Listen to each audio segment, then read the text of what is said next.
Hello everyone. তো আজকে আমরা শুরু করব সোলার সেল কোর্সের প্রথম লেকচারটা, যেটা হচ্ছে লেকচার 1। তো এখানে আমরা আসলে সোলার সেল জিনিসটা কি, অ্যাকচুয়ালি বেসিক ডেফিনিশনটা কি, সোলার সেল কীরকম হতে পারে, আহ, এবং এখানে সোলার সেলের ক্রুশাল যে ইস্যুগুলা এবং কিছু বেসিক ডেফিনিশন যেগুলো সোলার সেল ডিজাইন করার জন্য দরকার, এই ব্যাপারগুলো নিয়ে আমরা আজকে ডিসকাস করব লেকচার 1-এ। আচ্ছা, তো আমরা তাহলে লেকচারটা শুরু করি। আচ্ছা, তো সোলার সেল অ্যাকচুয়ালি আমরা যদি বলি যে sell means a basic building block, তো কোনো কিছুরই একটা বেসিক বিল্ডিং ব্লককে আমরা বলি সেল। তো solar cell in that sense যেটা হচ্ছে যে একটা সোলার এনার্জি কনভার্সন সিস্টেম বা একটা যদি ডিভাইস বলি, তাহলে সেটার যে বিল্ডিং ব্লকটা এটাকে আমরা বলবো সোলার সেল। এখন আমাদের এই কোর্সে আমরা অথবা আমাদের মোস্ট ট্রেডিশনাল সেন্সে আমরা অ্যাপ্লিকেশনে যে ধরনের সোলার এনার্জি কনভার্সন মডিউলগুলো ইউজ করি, সেগুলো আসলে যে মেকানিজমের মাধ্যমে কাজ করে সেটা হচ্ছে photovoltaic energy conversion. So in this course আমরা মোস্টলি এটা নিয়ে আলোচনা করব যে ফটোভোল্টাইক সোলার সেল। হয়তো পরে সুযোগ থাকলে আমরা অন্য কোনো ধরনের সোলার সেল নিয়েও আরেকটু আলাপ করব, বাট এটা আমরা জাস্ট একটু আইডিয়া দিয়ে রাখি যে আসলে সোলার সেল একটা ব্রড টপিক। তো এখানে সোলার সেল বলতে আমরা আসলে বিভিন্ন মেকানিজম, যে মেকানিজমগুলোর থ্রুতে আমরা সোলার এনার্জিকে ইলেকট্রিক্যাল এনার্জিতে কনভার্ট করতে পারি, সেই মেকানিজমগুলো একটা কালেকটিভ, যদি ব্রড সেন্সে বলি, এই যে একটা সেল লেভেলে যে এই কম্পোনেন্টটা, এটাকে আমরা বলতে পারি সোলার সেল। তো তো বেসিক্যালি আমরা এই কোর্সে যেটা শিখবো এটা হচ্ছে ফটোভোল্টাইক সোলার সেলস। আচ্ছা, তো ফটোভোল্টাইক এনার্জি কনভার্সন এটা আসলে কি?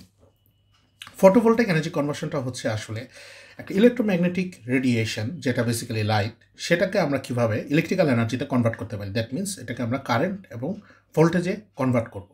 এবং এই ইলেকট্রোম্যাগনেটিক এনার্জি স্পেকট্রামটা এটা একটা ওয়াইড ফ্রিকোয়েন্সি রেঞ্জে কাভার করে, যেটা হচ্ছে আমাদের ভিজিবল রেঞ্জ, ইনফ্রারেড এবং আলট্রাভায়োলেট, যদি আমরা ব্রড সেন্সে বলি। এখানে আসলে যে কোনো একটা ফটোভোল্টাইক এনার্জি কনভার্সনে আমাদের 4টা বেসিক স্টেপস থাকে। একটা হচ্ছে যে আমার এখানে একটা অ্যাবজর্বার ম্যাটেরিয়াল থাকবে, যেটা হচ্ছে সে লাইটটাকে অ্যাবজর্ব করবে, এবং সে লাইটটাকে অ্যাবজর্ব করে সে একটা ম্যাটেরিয়ালের ভিতরে একটা এক্সাইটেড স্টেট ক্রিয়েট করবে।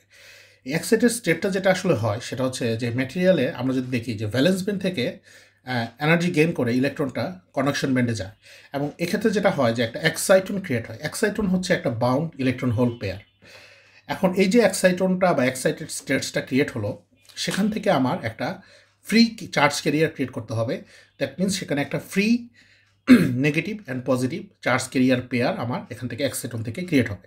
এখন depending on the binding energy of the exciton, এটা হয়তো ন্যাচারালিও হতে পারে, অথবা এটাকে আমাদের একটা আলাদাভাবে অন্য একটা মেকানিজমের থ্রুতে এই এক্সাইটনটাকে আমার সেপারেট করতে হবে, যেটা আমরা পরে দেখব।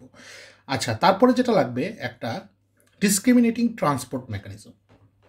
আচ্ছা, এখানে ডিসক্রিমিনেটিং ট্রান্সপোর্ট মেকানিজম কেন বলা হচ্ছে, যে আসলে আমরা যদি একটা ইলেকট্রিক্যাল কারেন্ট চাই, যে আমরা যদি এখানে বলি যে এখানে একটা ইলেকট্রিক্যাল কারেন্ট ফ্লো করবে, তাহলে আসলে ইলেকট্রিক্যাল কারেন্ট কিন্তু হচ্ছে ফ্লো অফ চার্জ।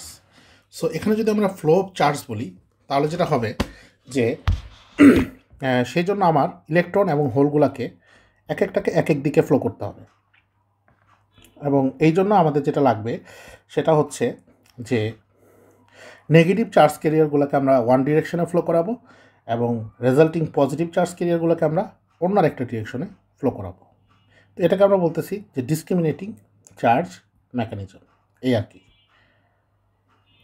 আচ্ছা, তো তাহলে যেটা হচ্ছে যে তাহলে আমরা যদি দেখি এই যে আমার নেগেটিভ চার্জ ক্যারিয়ারগুলো, যেগুলো এই যে ফটোচার্টের নেগেটিভ চার্জ ক্যারিয়ার, আর আমরা জানি যে অ্যাকচুয়ালি হোলের মুভমেন্ট আসলে যেটা হচ্ছে যে হোল আসলে বেসিক্যালি হচ্ছে অ্যাবসেন্স অফ ইলেকট্রন। সো হোলের মুভমেন্ট আসলে ইলেকট্রনেরই মুভমেন্ট, জাস্ট অপোজিট ডিরেকশনে হোলটা ফ্লো করে। তো এখানে যেটা হবে আসলে সেটা হচ্ছে যদি আমরা দেখি যে এখানে আসলে যেটা হবে সেটা হচ্ছে যে এই ইলেকট্রনগুলা ট্রাভেল করবে, যেটা হচ্ছে যে এই যেখানে তারা ইলেকট্রন হোল পেয়ারটা জেনারেট হচ্ছে সেখান থেকে তারা একটা সার্টেন ডিরেকশনে ফ্লো করবে, এবং এটা একটা কন্ট্যাক্টে গিয়ে পৌঁছাবে, যেটাকে আমরা বলতেছি ক্যাথোড। তো সেই ক্যাথোডে যাওয়ার পরে সে এই যে তার ইয়াটার জন্য, সেটা হচ্ছে যে সে যে এই ফোটন থেকে যে এনার্জিটা গেইন করলো, সেই এনার্জিটা নিয়ে সে এখন কি করবে, সেই এনার্জিটা নিয়ে সে অ্যাকচুয়ালি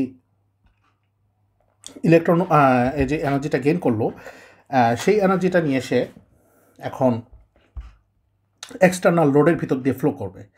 আচ্ছা, এখন সে এই যে এক্সটার্নাল লোডের ভিতর দিয়ে যে ফ্লো করতেছে, এই এক্সটার্নাল লোডের ভিতর দিয়ে ফ্লো করার সময় সে যেটা করবে যে সে একটা তার যে এনার্জিটা আছে সেই এনার্জিটা সে লস করবে এবং সে লস করে সে কী করবে, রিটার্ন করবে কোথায়, ক্যাথোড থেকে সে অ্যানোডে রিটার্ন করবে। এবং সে অ্যানোডে রিটার্ন করার সময় সে কী করবে, সে ওই যে যেখানে হোলটা যে সেপারেট হয়েছিল হোল থেকে, সেই হোলের সাথে আবার সে রিকম্বাইন করবে। তাহলে এই যে সে এই পজিটিভ চার্জ ক্যারিয়ার বা হোলের সাথে রিকম্বাইন করে সে আবার কী করবে, তার গ্রাউন্ড স্টেটে ফেরত আসবে। আচ্ছা, তো এখানে যেটা হচ্ছে যে ইন সাম ম্যাটেরিয়াল আমরা যদি দেখি যে এই এক্সাইটেড স্টেটটা, এখানে যদি আমরা বলি যে এই এক্সাইটেড স্টেটটা অনেক সময় আমার ইয়ে থেকেও জেনারেট হতে পারে, মানে যেটা হচ্ছে যে এই যে আমার photo generated free electron hole pair, যেটাকে আমরা এক্সাইটন বলতেছি, এবং সেখান থেকে যে ফ্রি ক্যারিয়ার জেনারেশন, এই দুইটা স্টেপ 1 অ্যান্ড স্টেপ 2, এরা একই সাথে ঘটতে পারে, আবার এটা আলাদা আলাদাভাবে হতে পারে। সো এটা আর এখানে যেটা হচ্ছে যে আমাদের এই যে ফটোভোল্টাইক ডিভাইসের ভিতরে এই যে 4টা প্রসেসের ভিতর দিয়ে যে ধরনের ডিভাইসগুলো যায়, সেটাই হচ্ছে আমাদের আসলে যদি বলি যে ফটোভোল্টাইক সোলার সেল। আচ্ছা, তো বেসিক্যালি আমরা যদি সোলার সেল বলি, দ্যাট মিনস এখানে আমাদের সোর্স অফ লাইট হচ্ছে সান। তো সানলাইটের জন্য এটাকে আমরা বলতেছি সোলার সেল। বাট একই এই ফটোভোল্টাইক এনার্জি কনভার্সনে যে লাইটটা আসতেছে, সে লাইটটা কিন্তু নট নেসেসারিলি সান থেকে আসতে হবে তা না। এটাকে চাইলে আমরা অন্যান্য থার্মাল রেডিয়েশন সোর্স থেকেও আনতে পারি। তো তখন যেটা আমরা বলবো, এটাকে বলি আমরা থার্মাল ফটোভোল্টাইক ডিভাইস। যদি এটা অন্য কোনো সোর্স থেকে আসে, তাহলে সেটাকে আমরা বলবো থার্মাল ফটোভোল্টাইক ডিভাইস, বা এটা একটা নাম আছে, এটাকে বলা হচ্ছে থার্মোফটো ভোল্টাইক্স। আচ্ছা, তো তাহলে আমরা ব্রড সেন্সে দেখলাম যে আসলে ফটোভোল্টাইক ডিভাইসের ডিপেন্ডিং অন দ্য সোর্স আমরা এটাকে আইদার সোলার ফটোভোল্টাইক্স বলতে পারি বা থার্মো ফটোভোল্টাইক্স বলতে পারি। আচ্ছা, যেহেতু আমরা সোলার সেল নিয়ে পড়বো, তাহলে আমাদের এখানে সোলার স্পেকট্রামটা সম্পর্কে আসলে জানতে হবে। তো আমরা এখানে আসলে সোলার সেলের বেশ কিছু সোলার স্পেকট্রামের আমরা এখানে প্লট দেখাচ্ছি। তো আসলে আমরা যদি দেখি যে এখানে আমরা যদি একটু খেয়াল করি যে আসলে সোলার স্পেকট্রাম যেটা, এটাকে আসলে আমরা একটা নেয়ার ক্লোজ টু একটা পারফেক্ট ব্ল্যাক বডির সাথে মানে কম্পেয়ার করতে পারি। তো আমরা যদি দেখি যে প্ল্যাঙ্কস ব্ল্যাক বডি মানে রেডিয়েশনের যে লটা আছে, সেখান থেকে যদি আমরা দেখি যে আমরা যদি একটা ব্ল্যাক বডি কনসিডার করি, যেটা টেম্পারেচার ইজ অ্যারাউন্ড 5775 কেলভিন। তো সেটার যে স্পেশাল ইরেডিয়েন্স স্পেকট্রামটা, মানে যেটা হচ্ছে যে ওয়েভলেন্থ রিজলভড যে এনার্জি স্পেকট্রাম বা পাওয়ার স্পেকট্রাম, সেটার সাথে আমাদের সানের স্পেকট্রামটা অলমোস্ট ক্লোজলি রিজেম্বল করে। তো এই জন্য আমরা অ্যাকচুয়ালি সানকে আমরা একটা ব্ল্যাক বডির সাথে কম্পেয়ার করতে পারি, যেটা টেম্পারেচার ইজ অ্যারাউন্ড 5800 কেলভিন। তো এখানে আসলে আমরা যদি সোলার স্পেকট্রামটা দেখি, তাহলে সোলার স্পেকট্রামে আমরা একটা জিনিস খেয়াল করতে পারি যে এখানে আমাদের একটা হিউজ অ্যামাউন্ট অফ, যদি আমরা এখানে দেখি যে একটা huge amount of light is in the মানে এনার্জিটা আসলে আমাদের এখানে একটা ভিজিবল স্পেকট্রামে রয়েছে। এবং এছাড়াও আমাদের কিছু নিয়ার ইনফ্রারেডেও একটা সিগনিফিক্যান্ট, বা ইনফ্রারেড এবং নিয়ার ইনফ্রারেড রেঞ্জেও একটা সিগনিফিক্যান্স পার্ট রয়েছে। এবং আমার আলট্রাভায়োলেট বা আমরা যদি এখানে দেখি যে ভায়োলেট বা আলট্রাভায়োলেট, এই রেঞ্জের দিকেও একটা পোর্শন পাওয়া যায়। তো আমরা অ্যাকচুয়ালি মোস্টলি আমরা যদি খেয়াল করি, তাহলে আমাদের দেখা যাচ্ছে যে আমাদের এখানে এই ভিজিবল টু ইনফ্রারেড এই রিজনে একটা হিউজ অ্যামাউন্ট অফ, মানে মোস্টলি এই স্পেকট্রামটা, সোলার স্পেকট্রামটা মেক করে, মানে ইট consist of most of the part of the spectrum. আচ্ছা, এখন আমরা এটাকে চাইলে আমরা এই ইরেডিয়েন্সটাকে আমরা চাইলে করেও দেখতে পারি। সেটা হচ্ছে আমরা ওয়েভলেন্থে, এখানে যেমন আমরা উপরে দেখাইছি হচ্ছে ওয়েভলেন্থে, সেটাকে চাইলে আমরা এনার্জি ইলেকট্রন ভোল্টে কনভার্ট করে দেখাতে পারি। আচ্ছা, তো দুই ক্ষেত্রে দেখা যাবে যে আমাদের যদি দেখি যে আমাদের একটা significant portion of the spectrum is in the visible range and infrared বা এইদিকে। আচ্ছা, তো এখন একটা ক্রুশাল জিনিস যেটা আমাদের জানতে হবে সেটা হচ্ছে সোলার স্পেকট্রামের কিছু স্ট্যান্ডার্ড আছে। কারণ আমরা জানি যে যেহেতু সোলার রেডিয়েশনটা it's highly dependent on the latitude longitude of the position, মানে প্লেস, মানে যে প্লেসে আমাদের সোলার রেডিয়েশনটা আমরা কনসিডার করতেছি সেখানকার ল্যাটিটিউড লঞ্জিটিউড, তারপর হচ্ছে আমার তার এনভায়রনমেন্ট, সিজন, এগুলো বিভিন্ন জিনিসের উপর আসলে সোলার রেডিয়েশনটা ডিপেন্ড করে। তো আসলে এই যে এই ওয়াইড ভেরিয়েশনের কারণে একই প্লেসে আমরা দেখবো যে বিভিন্ন সময়, একটা দিনের বিভিন্ন সময়ে বা ইভেন একটা একই জায়গায় বিভিন্ন ঋতুতে বা বিভিন্ন সিজনে আমার সোলার রেডিয়েশনটা ভেরি করে। তো এখন আমরা যদি আসলে সোলার সেলগুলোকে কম্পেয়ার করতে যাই তাদের পারফরমেন্সগুলোকে, তাহলে আমাদেরকে একটা স্ট্যান্ডার্ড স্পেকট্রাম কনসিডার করতে হবে। তো বেসিক্যালি যেটা হয় যে যেগুলো ল্যাব গ্রোন বা কমার্শিয়াল সোলার ফটোভোল্টাইক ডিভাইস থাকে বা মডিউল থাকে, সেগুলোকে যে সার্টিফিকেশন করা হয় বা সেগুলোকে যে ক্লেম করা হয় তাদের এফিসিয়েন্সিটা, সেটা একটা স্ট্যান্ডার্ড সোলার সিমুলেশনের সিমুলেটরে একটা স্পেকট্রাম থাকে, সেই স্পেকট্রামের এগেনস্টে করা হয়। তো এখানে আমরা তিন ধরনের এরকম তিনটা স্পেকট্রাম দেখাইছি। এখানে আমরা যদি দেখি যে একটা হচ্ছে AM0, একটা AM1.5G, আর একটা হচ্ছে AM1.5D। আচ্ছা, এগুলো মিনিংটা কি? AM মানে হচ্ছে এয়ার মাস। তো এয়ার মাসটা হচ্ছে আসলে আমরা যদি দেখি যে আমাদের এখানে যে আসলে সোলার রেডিয়েশনটাকে যদি আমরা এখানে খেয়াল করি, যে আমরা যদি এখানে ধরে নিই যেটা স্পেস, তো স্পেস থেকে যে সোলার রেডিয়েশনটা বিভিন্ন অ্যাঙ্গেলে আসতে পারে। যদি এটা আমরা ধরি যে এটা একবার ডিরেক্ট পারপেন্ডিকুলারলি যদি এটা ইনসিডেন্ট হয় স্পেস থেকে অ্যাটমসফিয়ারের থ্রোতে যদি আসে, তাহলে এটা হচ্ছে তার শর্টেস্ট পাথ। আর এখানে আমরা চাইলে এটাকে বিভিন্ন অ্যাঙ্গেলেও আমরা এটা ইনসিডেন্ট হতে পারে, বিভিন্ন অ্যাঙ্গেলে। তো এই যে আমার এই শর্টেস্ট পাথে ইনসিডেন্ট হলো আর যে বিভিন্ন অ্যাঙ্গেলে ইনসিডেন্ট হলো, এদের যে রেশিওটা, এই রেশিওটাকে আমরা আসলে এয়ার মাস বলি। এয়ার মাস নিয়ে হয়তো আমরা পরের লেকচারটা তার একটু ডিটেল দেখব।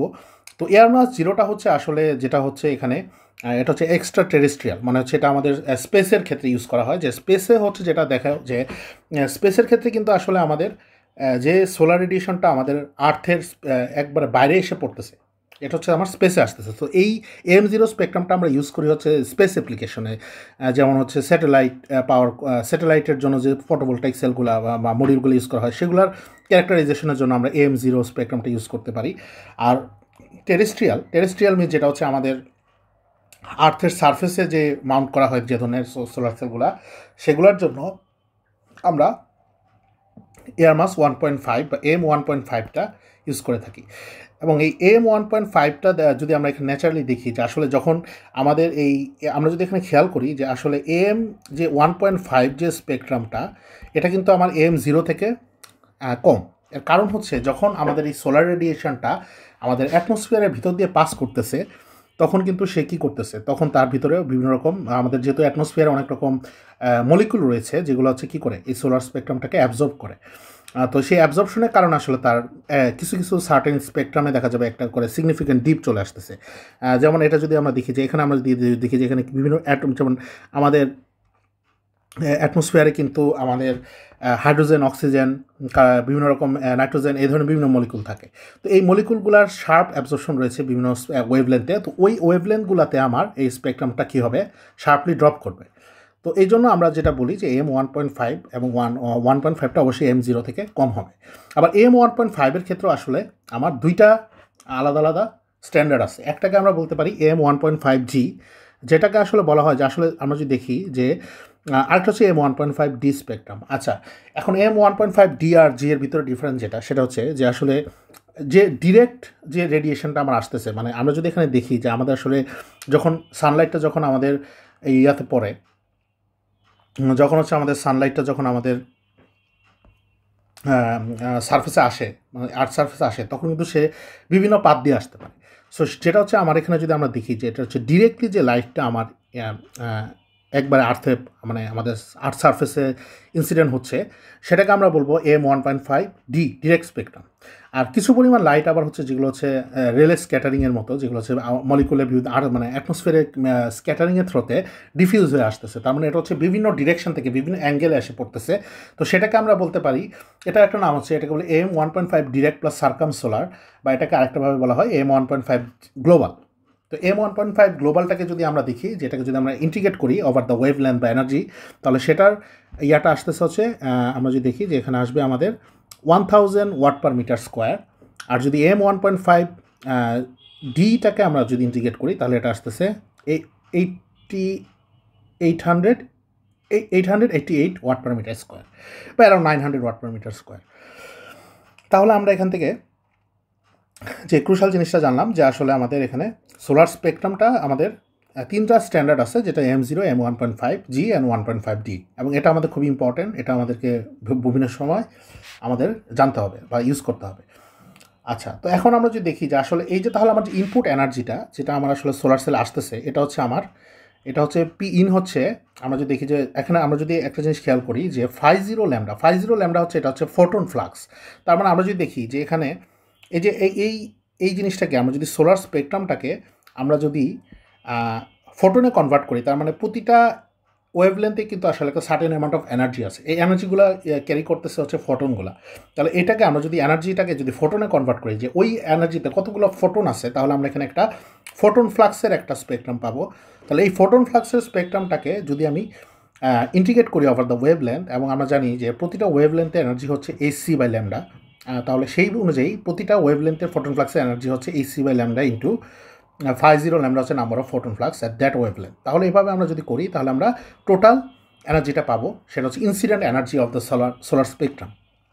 আচ্ছা, তো সেখান থেকে আমরা যেটা হচ্ছে যে আমাদের সোলার সেলে যেই এনার্জিটা কনভার্ট হচ্ছে বা মানে কনভার্ট হয়ে ইলেকট্রিক্যাল এনার্জিতে কনভার্ট হচ্ছে, সেটা হচ্ছে আমরা আসলে সোলার সেলের আমরা যদি এখানে পার ইউনিটের চিন্তা করি, পার ইউনিটে চিন্তা করলে আসলে যেটা আসবে সেটা হচ্ছে পার ইউনিটের ক্ষেত্রে যেটা হবে সেটা হচ্ছে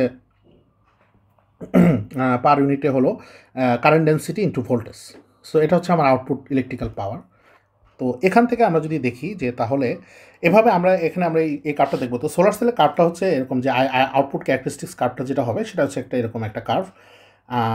তো এখানে আমরা যদি দেখি যে আসলে কারেন্টটা ইনিশিয়ালি শর্ট সার্কিট কারেন্টে একটা হাই অ্যামাউন্ট অফ কারেন্ট থাকে, এবং যত আমার আউটপুট ভোল্টেজটা বাড়তে থাকে এই কারেন্টটা গ্র্যাজুয়ালি ডিক্রিজ করে একটা সার্টেন ভ্যালুর পরে এটা ড্রাস্টিক্যালি ড্রপ করে জিরোতে চলে যায়। তাহলে এই পয়েন্টটাকে আমরা বলবো শর্ট সার্কিট কারেন্ট, যেখানে ভোল্টেজ হচ্ছে জিরো, আর এটা হচ্ছে ওপেন সার্কিট ভোল্টেজ, এখানে কারেন্ট হচ্ছে জিরো। আর ইন বিটুইন এটার ভিতরে আমরা যদি আসলে দেখি এখানে একটা পয়েন্ট আছে, সেটাকে আমরা বলি ম্যাক্সিমাম পাওয়ার পয়েন্ট। আচ্ছা, ম্যাক্সিমাম পাওয়ার পয়েন্ট মানে যেটা হচ্ছে আমরা যদি এটা প্রোডাক্টটা নিলে কিন্তু এটা এরকম একটা কার্ভ পাবো, যেটা হচ্ছে আমার পাওয়ার। তো এই পাওয়ারটাকে যদি আমি দেখি যে দেখা যাবে যে এটা আসলে একটু মানে এইভাবে যদি আঁকি তাহলে দেখা যাবে যে এই পয়েন্টটা হচ্ছে ম্যাক্সিমাম পাওয়ার পয়েন্ট। সো এর জন্য আমরা এটাকে বলি এমপিপি বা ম্যাক্সিমাম পাওয়ার পয়েন্ট। তাহলে আমার এখানে এফিসিয়েন্সিটা আসলে যেটা আসবে সেটা হচ্ছে P out by P in.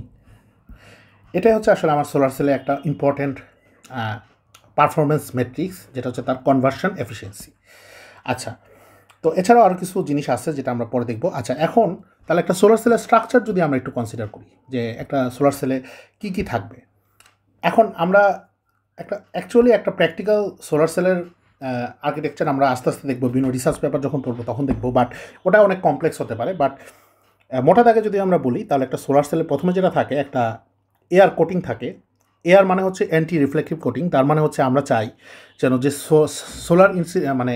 Solar spectrum যেটা আসলে পড়তেছে সোলার সেলের উপরে সেটা যেন ম্যাক্সিমাম এটা আমার অ্যাবজর্পশন হয় বা এটা যেন রিফ্লেকশন হয়ে চলে না যায়। এই রিফ্লেকশনটাকে কমানোর জন্য আমাদের এখানে একটা প্রথমে যেটা থাকে এটা হচ্ছে একটা অ্যান্টি রিফ্লেকটিভ কোটিং থাকবে এখানে। আচ্ছা, তো অ্যান্টি রিফ্লেকটিভ কোটিংয়ের পরে তারপর যেটা থাকবে একটা ট্রান্সপারেন্ট ইলেকট্রোড থাকতে হবে। এখন এই ইলেকট্রোডটা আমার এখানে যেভাবে দেখানো হয়েছে তাতে এটা ট্রান্সপারেন্ট, বাট এটা ট্রান্সপারেন্ট যদি নাও হয় তাহলে এটা হতে পারে একটা ফিঙ্গার ইলেকট্রোড। এটা ফিশবোনের মতো দেখতে অনেকটা, এটা আমরা পরে দেখবো যে এরকম ফিঙ্গার থাকতে পারে। তো ফিঙ্গার হলে যেটা হবে যে এটা হচ্ছে কাইন্ড অফ যেসব জায়গায় মেটাল দিয়ে আমরা ইলেকট্রোডটা বানাচ্ছি সেই জায়গাগুলো ট্রান্সপারেন্ট না, বাট এটার থ্রো দিয়ে বাকি অন্য জায়গাগুলো দিয়ে লাইটটা সোলার সেলের ভিতরে ঢুকতে পারবে। আচ্ছা, তো এটা এরকম হতে পারে, ট্রান্সপারেন্টও হতে পারে অথবা ফিঙ্গার ইলেকট্রোড থাকতে পারে। আচ্ছা, তারপরে হচ্ছে আমার অ্যাবজর্বার লেয়ার, এখানে দুইটা অ্যাবজর্বার লেয়ার দেখানো হয়েছে। তো এখানে আসলে যেটা হয় যে এটা তো সেমিকন্ডাক্টর ম্যাটেরিয়াল হবে। এই অ্যাবজর্বার লেয়ারের ভিতরে একটা থিন ইউজুয়ালি এটা একটা পিএন জাংশন হতে পারে অথবা একটা পিআইএন হতে পারে, বা হয়তো একটা শুধু পি টাইপ ম্যাটেরিয়াল হতে পারে, এন টাইপ ম্যাটেরিয়াল হতে পারে। তো ডিপেন্ডিং অন দ্য স্ট্রাকচার এখানে, তবে এখানে যেটা দেখানো হয়েছে এখানে হচ্ছে একটা পিএন জাংশন দেখানো হয়েছে। তো এখানে একটা উপরে একটা থিন লেয়ার আছে যেটাকে আমরা বলতেছি, অনেক সময় এটাকে এমিটার লেয়ারও বলা হয়, এবং নিচে হচ্ছে একটা রিলেটিভলি থিকার লেয়ার থাকে যেটাকে আমরা বেজ লেয়ার বলি। আচ্ছা, এখানে থিন লেয়ারটা যেটা করে, যে অ্যাকচুয়ালি যেটা করা হয় যে এখানে থিন লেয়ারটাতে আমরা এই ধরনের একটা ম্যাটেরিয়াল থাকে, যে এখন দেখেন যে এখানে এই অ্যাবজর্বারে কিন্তু আসলে দুই ধরনের কেরিয়ার জেনারেট হচ্ছে, একটা হচ্ছে ইলেকট্রন, একটা হচ্ছে হোল। তো ইউজুয়ালি হোলের মোবিলিটি কিন্তু খুবই কম থাকে। এখন এখানে দুইটা ইস্যু, একটা হচ্ছে আমাদের অ্যাবজর্পশন হতে হবে সানলাইট, এবং সেখান থেকে electron hole pair, free electron hole pair generate হতে হবে। এবং শুধু জেনারেট হলে হবে না, এটাকে কিন্তু আমাদের কী করতে হবে, ইলেকট্রোডগুলোতে আবার ট্রান্সপোর্ট করে নিয়ে যেতে হবে। তার মানে সেই ইলেকট্রোড দিয়ে যেন সে বের হয়ে আসতে পারে ট্রান্সপোর্ট করে।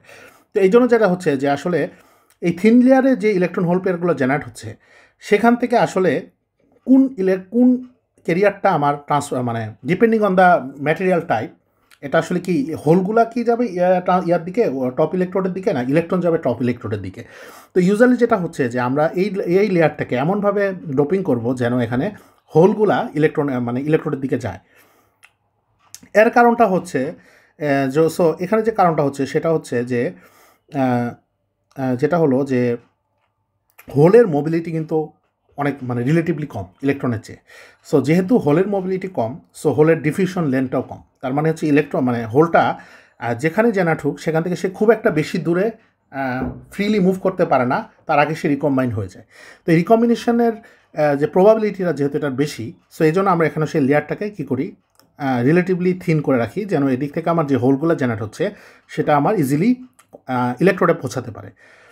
তবে এই আরও different types of device architecture হতে পারে। এখানে আমরা জাস্ট একটা ক্যারেক্টার মানে একটা টিপিক্যাল একটা ডিভাইস স্ট্রাকচার আমরা এখানে দেখাচ্ছি, বাট এরকম ছাড়াও আরও অন্যরকম হতে পারে। তারপর যেটা হচ্ছে যে আমার এখানে এরপরে যেটা থাকবে এটা হচ্ছে আমার বেজ লেয়ারের পরে যেটা থাকবে এটা হচ্ছে আমার বটম ইলেকট্রোড, বা এটাকে আমরা উপরটাকে যদি বলি অ্যানোড, নিচেটা হচ্ছে ক্যাথোড। তো এটা হচ্ছে একটা ক্যারেক্টারিস্টিক স্ট্রাকচার। আচ্ছা, এখন যদি আমরা দেখি যে ম্যাটেরিয়ালের দিকে যদি দেখি, তাহলে যেটা হচ্ছে যে ম্যাটেরিয়াল দিকে যদি আমরা যাই, তাহলে এই যে সোলার সেলের স্ট্রাকচারটা, এটা এই যে সোলার সেলের যে ম্যাটেরিয়ালগুলো অ্যাবজর্বারগুলো, এগুলো বিভিন্ন রকম ক্রিস্টালাইন স্ট্রাকচার হতে পারে, এবং depending on the type of solar cell এটার ভিতরে ন্যানো পার্টিকেলস থাকতে পারে। তো অ্যাকচুয়ালি আমরা যদি এখন ম্যাটেরিয়াল স্ট্রাকচার দেখি, তাহলে সোলার সেলটাকে আমরা বেসিক্যালি অ্যাবজর্বারগুলোকে আমরা দুইটা ভাগে ভাগ করতে পারি। একটাকে আমরা বলতে পারি পলিক্রিস্টালাইন, একটা হচ্ছে মনোক্রিস্টালাইন। তো পলিক্রিস্টালাইন মানে যেটা বোঝাচ্ছে যে পলি মিনস মাল্টিপল। তো পলিক্রিস্টালাইন ম্যাটেরিয়ালে যেটা থাকে, এটার ভিতরে কোনো একটা লং রেঞ্জে কোনো একটা অর্ডার থাকে না, বাট এর মধ্যে ছোটো ছোটো ক্রিস্টালাইন আলাদা আলাদা রিজন থাকে, যেগুলো হচ্ছে মনোক্রিস্টালাইন। তো এরকম এই রিজনগুলা একসাথে কম্বাইন করে আমরা একটা ক্রিস্টালাইন স্ট্রাকচার, মানে এই সার্টেন রিজনগুলো এদের একটা ক্রিস্টালাইন স্ট্রাকচার আছে। বাট এই ক্রিস্টালাইন স্ট্রাকচারটা আবার মানে পাশাপাশি দুইটা রিজনের ভিতরে ক্রিস্টালাইন স্ট্রাকচার সেম না, আর এদেরকে বলা হয় যেন গ্রেইন। এই গ্রেইনের এই যে বাউন্ডারি, এটাকে বলা হচ্ছে গ্রেইন বাউন্ডারি। তো ডিপেন্ডিং অন এই যে আমার যে গ্রেইনগুলা, তাদের সাইজের উপর ডিপেন্ড করে আমরা তাদেরকে ন্যানো ক্রিস্টালাইন বলতে পারি, অথবা মাইক্রো ক্রিস্টালাইন, মাল্টি ক্রিস্টালাইন বা পলিক্রিস্টালাইন। এই গ্রেইন সাইজের উপর ডিপেন্ড করে, অথবা সেটা হতে পারে সিঙ্গেল ক্রিস্টালাইন। তো সিঙ্গেল ক্রিস্টাল যেটা হচ্ছে যে এটা আসলে একটা লং রেঞ্জ জড়া থাকে, এটা একটা সিঙ্গেল টাইপ অফ ক্রিস্টাল থাকে। তো এখানে হচ্ছে এটা হচ্ছে পিওরেস্ট টাইপ অফ ম্যাটেরিয়াল। তো এই ধরনের ইয়ার উপরে ভিত্তি করে আমরা সোলার সেলের ম্যাটেরিয়ালগুলোকে আইদার পলিক্রিস্টালাইন বা সিঙ্গেল ক্রিস্টালাইন বা মনোক্রিস্টালাইন বলতে পারি। এবং এটার উপর বিশেষ করে আমরা যে মডিউলগুলো বানাই, সেই মডিউলগুলোরও আমার ডিফারেন্স থাকে, সেটা আমরা একটু পরে দেখতেছি। আচ্ছা, তাহলে এখন কথা হচ্ছে যে আসলে এই সিঙ্গেল ক্রিস্টালাইন বা মনোক্রিস্টালাইন আর পলিক্রিস্টালাইন যদি আমরা বলি, তাহলে এদের প্রোজ অ্যান্ড কনস কী? আচ্ছা, তো এখানে যদি আমরা ফার্স্টে যেটা দেখি, যদি অ্যামরফাস বা পলিক্রিস্টালাইন বা অ্যামরফাস যদি বলি, তো সেক্ষেত্রে যেটা হয় যে আমরা যদি একটা ম্যাটেরিয়াল ডেন্সিটি অফ স্টেটস দেখি, তো অ্যামরফাস সলিডই কিন্তু আসলে কোনো ধরনের লং রেঞ্জ অর্ডার থাকে না, বা এখানে আমার বিভিন্ন রকম ড্যাংলিং বন্ডস থাকে, বা ডিফারেন্ট ওরিয়েন্টেশনে যদি আমরা যাই, একটা সার্টেন ওরিয়েন্টেশনে যদি আমরা মুভ করতে থাকি, তাহলে একটা সার্টেন পরেই কিন্তু আমরা পিরিয়ডিসিটির একটা ব্রেক পাবো। তো এই ব্রেকটার কারণে, যেহেতু এটা একটা লং রেঞ্জ অর্ডার মনোক্রিস্টালাইন ম্যাটেরিয়ালের মতো, যেহেতু এর ভিতরে একটা লং রেঞ্জ অর্ডার নাই, তো সেই কারণে যেটা হবে যে এখানে আমরা যদি তার ডেন্সিটি অফ স্টেটস দেখি as a function of energy, যেমন প্রথমে আমরা যদি দেখি যে একটা মনোক্রিস্টালাইন ম্যাটেরিয়ালের ডেন্সিটি অফ স্টেটস, তাহলে আমরা দেখতেছি যে এখানে হচ্ছে কন্ডাকশন ব্যান্ড, এটা হচ্ছে কন্ডাকশন ব্যান্ড, এটা হচ্ছে ভ্যালেন্স ব্যান্ড। তাহলে আমরা এখানে ডেন্সিটি অফ স্টেটসটা কিন্তু ভ্যালেন্স ব্যান্ড আর কন্ডাকশন ব্যান্ডের নিচে নাই। তবে এখানে একটা লোকালাইজ স্টেটস আছে, এগুলোকে আমরা বলতেছি যে ডিলোকালাইজ স্টেটস। এগুলোকে ডিলোকালাইজ বলা হচ্ছে কারণ আসলে আমরা যদি দেখি যে এই যে যখন মানে বিভিন্ন অ্যাটমগুলো যখন একসাথে বন্ড ফর্ম করে, যখন একটা মানে একটা ম্যাটেরিয়াল ক্রিয়েট করে, তখন কিন্তু আসলে তার কী করে, তাদের যে আলাদা আলাদা মলিকুলার অ্যাটমিক অরবিটালগুলো আছে, এগুলো কিন্তু কম্বাইন হয়ে একটা মলিকুলার অরবিটাল ক্রিয়েট করে। সো এখানে আসলে একটা ব্যান্ডের মতো ক্রিয়েট হয়, যেটা হচ্ছে ডিলোকালাইজ হয়ে যায় এই স্টেটগুলো। তো এটা হচ্ছে তার অ্যালাউড ইলেকট্রন এনার্জি স্টেট, যেখানে ইলেকট্রনগুলো অকুপাই করতে পারে, এখানে এটা হচ্ছে অ্যালাউড হোল এনার্জি স্টেটস। যাই হোক, তো যাই হোক যেটা হলো যে এখানে যদি আমরা একটা খেয়াল করি, এবং এখানে একটা ডোপিংয়ের জন্য একটা লোকালাইজ স্টেজ দিচ্ছি, যে এখানে আসলে ডোনর বা ডোনরগুলোকে যদি আমরা এখানে দেখি, যে এটা হচ্ছে ডোনরের স্টেটস, এটা হচ্ছে তার ডোনরের এনার্জি, মানে অ্যাক্টিভ, মানে এখান থেকে ডোনরগুলোকে আমরা এনার্জাইজ করে আমরা এখানে ইলেকট্রন কন্ডাকশন ব্যান্ডে আনতে পারি। তো এখানে যদি আমরা দেখি যে এখানে কিন্তু একটা ওয়েল ডিফাইন্ড এনার্জি গ্যাপ আছে, যেটাকে আমরা বলতেছি ব্যান্ড গ্যাপ। বাট এখানে যেটা হবে যে আমরা যদি পলিক্রিস্টালাইন বা অ্যামরফাস ম্যাটেরিয়ালে যাই, আসলে এখানে কোনো ধরনের ডিফাইন্ড কোনো ব্যান্ড গ্যাপ নাই। কারণ এই যে আমার যে ইয়াগুলা, এই যে আমরা যদি এখানে দেখি যে এই যে ভ্যালেন্স ব্যান্ড আর কন্ডাকশন ব্যান্ড, তো এর মাঝখানে যেটা ছিল ফরবিডেন গ্যাপ, যেটা ক্রিস্টালাইন ম্যাটেরিয়ালের ক্ষেত্রে যেটা ফরবিডেন গ্যাপ ছিল, সেটা এখানে এসে দেখা গেছে যে এখানে কিন্তু এখানে একটা finite amount of density of states আছে। এর কারণটা হচ্ছে এই যে আমার যে এই ড্যাংলিং বন্ডস, এখানে আসলে দুই ধরনের ইয়া থাকে, যেটা হচ্ছে যে একটা অ্যামরফাস ম্যাটেরিয়ালের ভিতরে আসলে লোকালাইজ গ্যাপ স্টেটসগুলোকে আমরা যদি বলি, এখানে দুই ধরনের হতে পারে। একটা হচ্ছে যে ইনট্রিনজিক, আর একটা হচ্ছে এক্সট্রিনজিক। এখন ইনট্রিনজিক লোকালাইজ স্টেটসগুলো যেটা কারণে হয়, সেটা হচ্ছে যে এটা হচ্ছে distribution of bond angle and inter atomic distance statistically occurring in amorphous solid. তো এই যে বন্ড অ্যাঙ্গেল এবং ইন্টার অ্যাটমিক ডিস্টেন্স, এগুলো কিন্তু আপনি যদি দেখেন যে এক একটা সিঙ্গেল ক্রিস্টালাইন ম্যাটেরিয়াল কিন্তু এটা সবসময় একই রকম থাকবে। বাট এটা যদি আপনি পলিক্রিস্টালাইন ম্যাটেরিয়ালে যান, তাহলে এক একটা গ্রেন টু গ্রেন ডিফারেন্সের কারণে এই বন্ড অ্যাঙ্গেল এবং হচ্ছে এই ইন্টার অ্যাটমিক ডিস্টেন্সে কিন্তু একটা ভেরিয়েশন আসবে। তো এই কারণে এখানে যেটা হবে যে এখানে একটা ইন্ট্রিনজিক লোকালাইজ স্টেটস, মানে এখানে লোকালাইজ স্টেটস মানে এখানে কিছু এনার্জি স্টেটস থাকবে যেগুলোর ভিতরে ইলেকট্রন অকুপাই করতে পারে। আর এক্সট্রিনজিক যেটা হচ্ছে, এক্সট্রিনজিক আরেকটা কারণে হতে পারে, সেটা হচ্ছে যে এই ব্রোকেন কেমিক্যাল বন্ডস। এই ব্রোকেন কেমিক্যাল বন্ডস বলতে, যেহেতু এটাকে কোনো ধরনের পিরিয়ডিসিটি নাই, একটা সার্টেন ডিস্টেন্স পর এটার ক্রিস্টালাইনিটি চেঞ্জ হচ্ছে, তো এখানে আসলে কিন্তু কেমিক্যাল বন্ডগুলা ইম্পিউরিটি ব্রোকেন ডিফেক্টস থাকবে, অ্যারাইজ করবে ব্রোকেন কেমিক্যাল বন্ডের কারণে এবং ইম্পিউরিটির কারণে। তো এই যে আমার এখানে যেহেতু এই ইম্পিউরিটি এবং ব্রোকেন কেমিক্যাল বন্ডের কারণেও আমার এখানে লোকালাইজ স্টেটস ক্রিয়েট হবে। তো যেটা সোজা কথা যেটা হচ্ছে যে এখানে আমার ফরবিডেন গ্যাপ স্টেটসগুলোতে, আমার ফরবিডেন এনার্জি গ্যাপ রেঞ্জে বা যে ফরবিডেন এনার্জি গ্যাপ রিজনটা আছে, সেখানে আমার কিছু অ্যালাউড লোকালাইজ ইলেকট্রন স্টেটস থাকবে। তো এখানে যেটা হবে যে এই লোকালাইজ ইলেকট্রন স্টেটসের ভিতর দিয়েও কিন্তু তখন আসলে ইলেকট্রনগুলো কী করতে পারবে, যেহেতু তাদের অ্যালাউয়েবল এনার্জি স্টেটস আছে, সো দ্যাট মিনস তারা এখানে এগুলোকে অকুপাই করতে পারবে। আর তারা যদি এখানে এগুলোকে অকুপাই করতে পারে, তাহলে কিন্তু আসলে তারা এর ভিতরে মুভও করতে পারবে। বাট এখান দিয়ে যেটা হবে যে এখানে মুভ করতে গেলে তাদের মোবিলিটিটা অনেক স্লো থাকে, কারণ এগুলো আসলে ওয়েল ডিফাইন্ড কোনো স্টেটস না, লোকালাইজড। যেটা ওটা যেরকম ডিলোকালাইজ ছিল, ডিলোকালাইজ মানে হচ্ছে যে এটা আসলে আপনি ম্যাটেরিয়ালের ভিতরে কোনো একটা সার্টেন পজিশন, এটা মানে ফিক্স না। On the other hand localise means হচ্ছে এগুলো আসলে পজিশন টু পজিশন এগুলো ভেরি করে, তার মানে এটা কিন্তু একটা ইউনিফর্ম লোকালাইজ স্টেট না, ঠিক আছে? মানে লোকালাইজ মানে এগুলো ইউনিফর্মলি ডিস্ট্রিবিউটেড না। তো যেহেতু এটা ইউনিফর্মলি ডিস্ট্রিবিউটেড না, আসলে ইলেকট্রন যখন একটা এনার্জি স্টেট থেকে যখন সে মুভ করবে, যখন সে পজিশনটা ভেরি করে মুভ করবে, তখন তাকে হপ করে আবার অন্য স্টেটে যেতে হবে, আবার ওই স্টেট থেকে আবার অন্য আরেকটু ডিস্টেন্স মুভ করার পরে তাকে আবার আরেকটা স্টেটে নেমে আসতে হবে, তার মানে তাকে বারবার এনার্জি চেঞ্জ করতে হবে। এই জন্য যেটা হবে যে আসলে তার ক্ষেত্রে লোকাল স্টেটসের থ্রোতে যখন সে মুভ করবে, তখন কিন্তু তার মোবিলিটিটা আর ডিলোকালাইজ স্টেটসের থ্রোতে মুভ করার মতো এতটা স্মুথ হবে না। তো এই জন্য এখানে আসলে মোবিলিটিটা অনেক কম হবে। তো এই জন্য এখানে আসলে যেটা বলা হয়, যেহেতু আমার কোনো ধরনের ইয়া নাই, এখানে আমার যেহেতু এ ধরনের কোনো ডিফাইন্ড এনার্জি গ্যাপ নাই, সো এটাকে আমরা এখানে মোবিলিটি গ্যাপ বলা হয় এখানে। তো মোবিলিটি গ্যাপস মিনস এখানে আসলে মোবিলিটিটা একটা সার্টেন, যেমন ভ্যালেন্স ব্যান্ডের উপরে এবং কন্ডাকশন ব্যান্ডের নিচে, এখানে সে মোবিলিটিটা ড্রাস্টিক্যালি ড্রপ করে। আচ্ছা, তো এটা হচ্ছে যে তাহলে একটা সমস্যা অ্যামরফাস সলিডে, যে এখানে আসলে আমাদের ডিফেক্টস থাকে। তো এই ডিফেক্টসগুলোকে কমানোর জন্য আরেকটা ওয়ে আছে, সেটা হচ্ছে এটাকে আমরা যদি বলি যে হাইড্রোজেন পেসিভেশন করা হয়। এবং এখানে আসলে এত বেশি হাইড্রোজেন পেসিভেশন লাগে, তো এটাকে আসলে অনেক সময় যেটা বলা হয় যে এটাকে বলা হয় যে সিলিকন হাইড্রোজেন অ্যালয়। এবং এই হাইড্রোজেন পেসিভেশনটা কিন্তু আবার হাই টেম্পারেচারে ডিগ্রেড করে, যেটা আমরা নেক্সটে হয়তো কোনো একটা লেকচারে দেখবো। এটাকে বলে স্ট্যাবলার-রনস্কি এফেক্ট।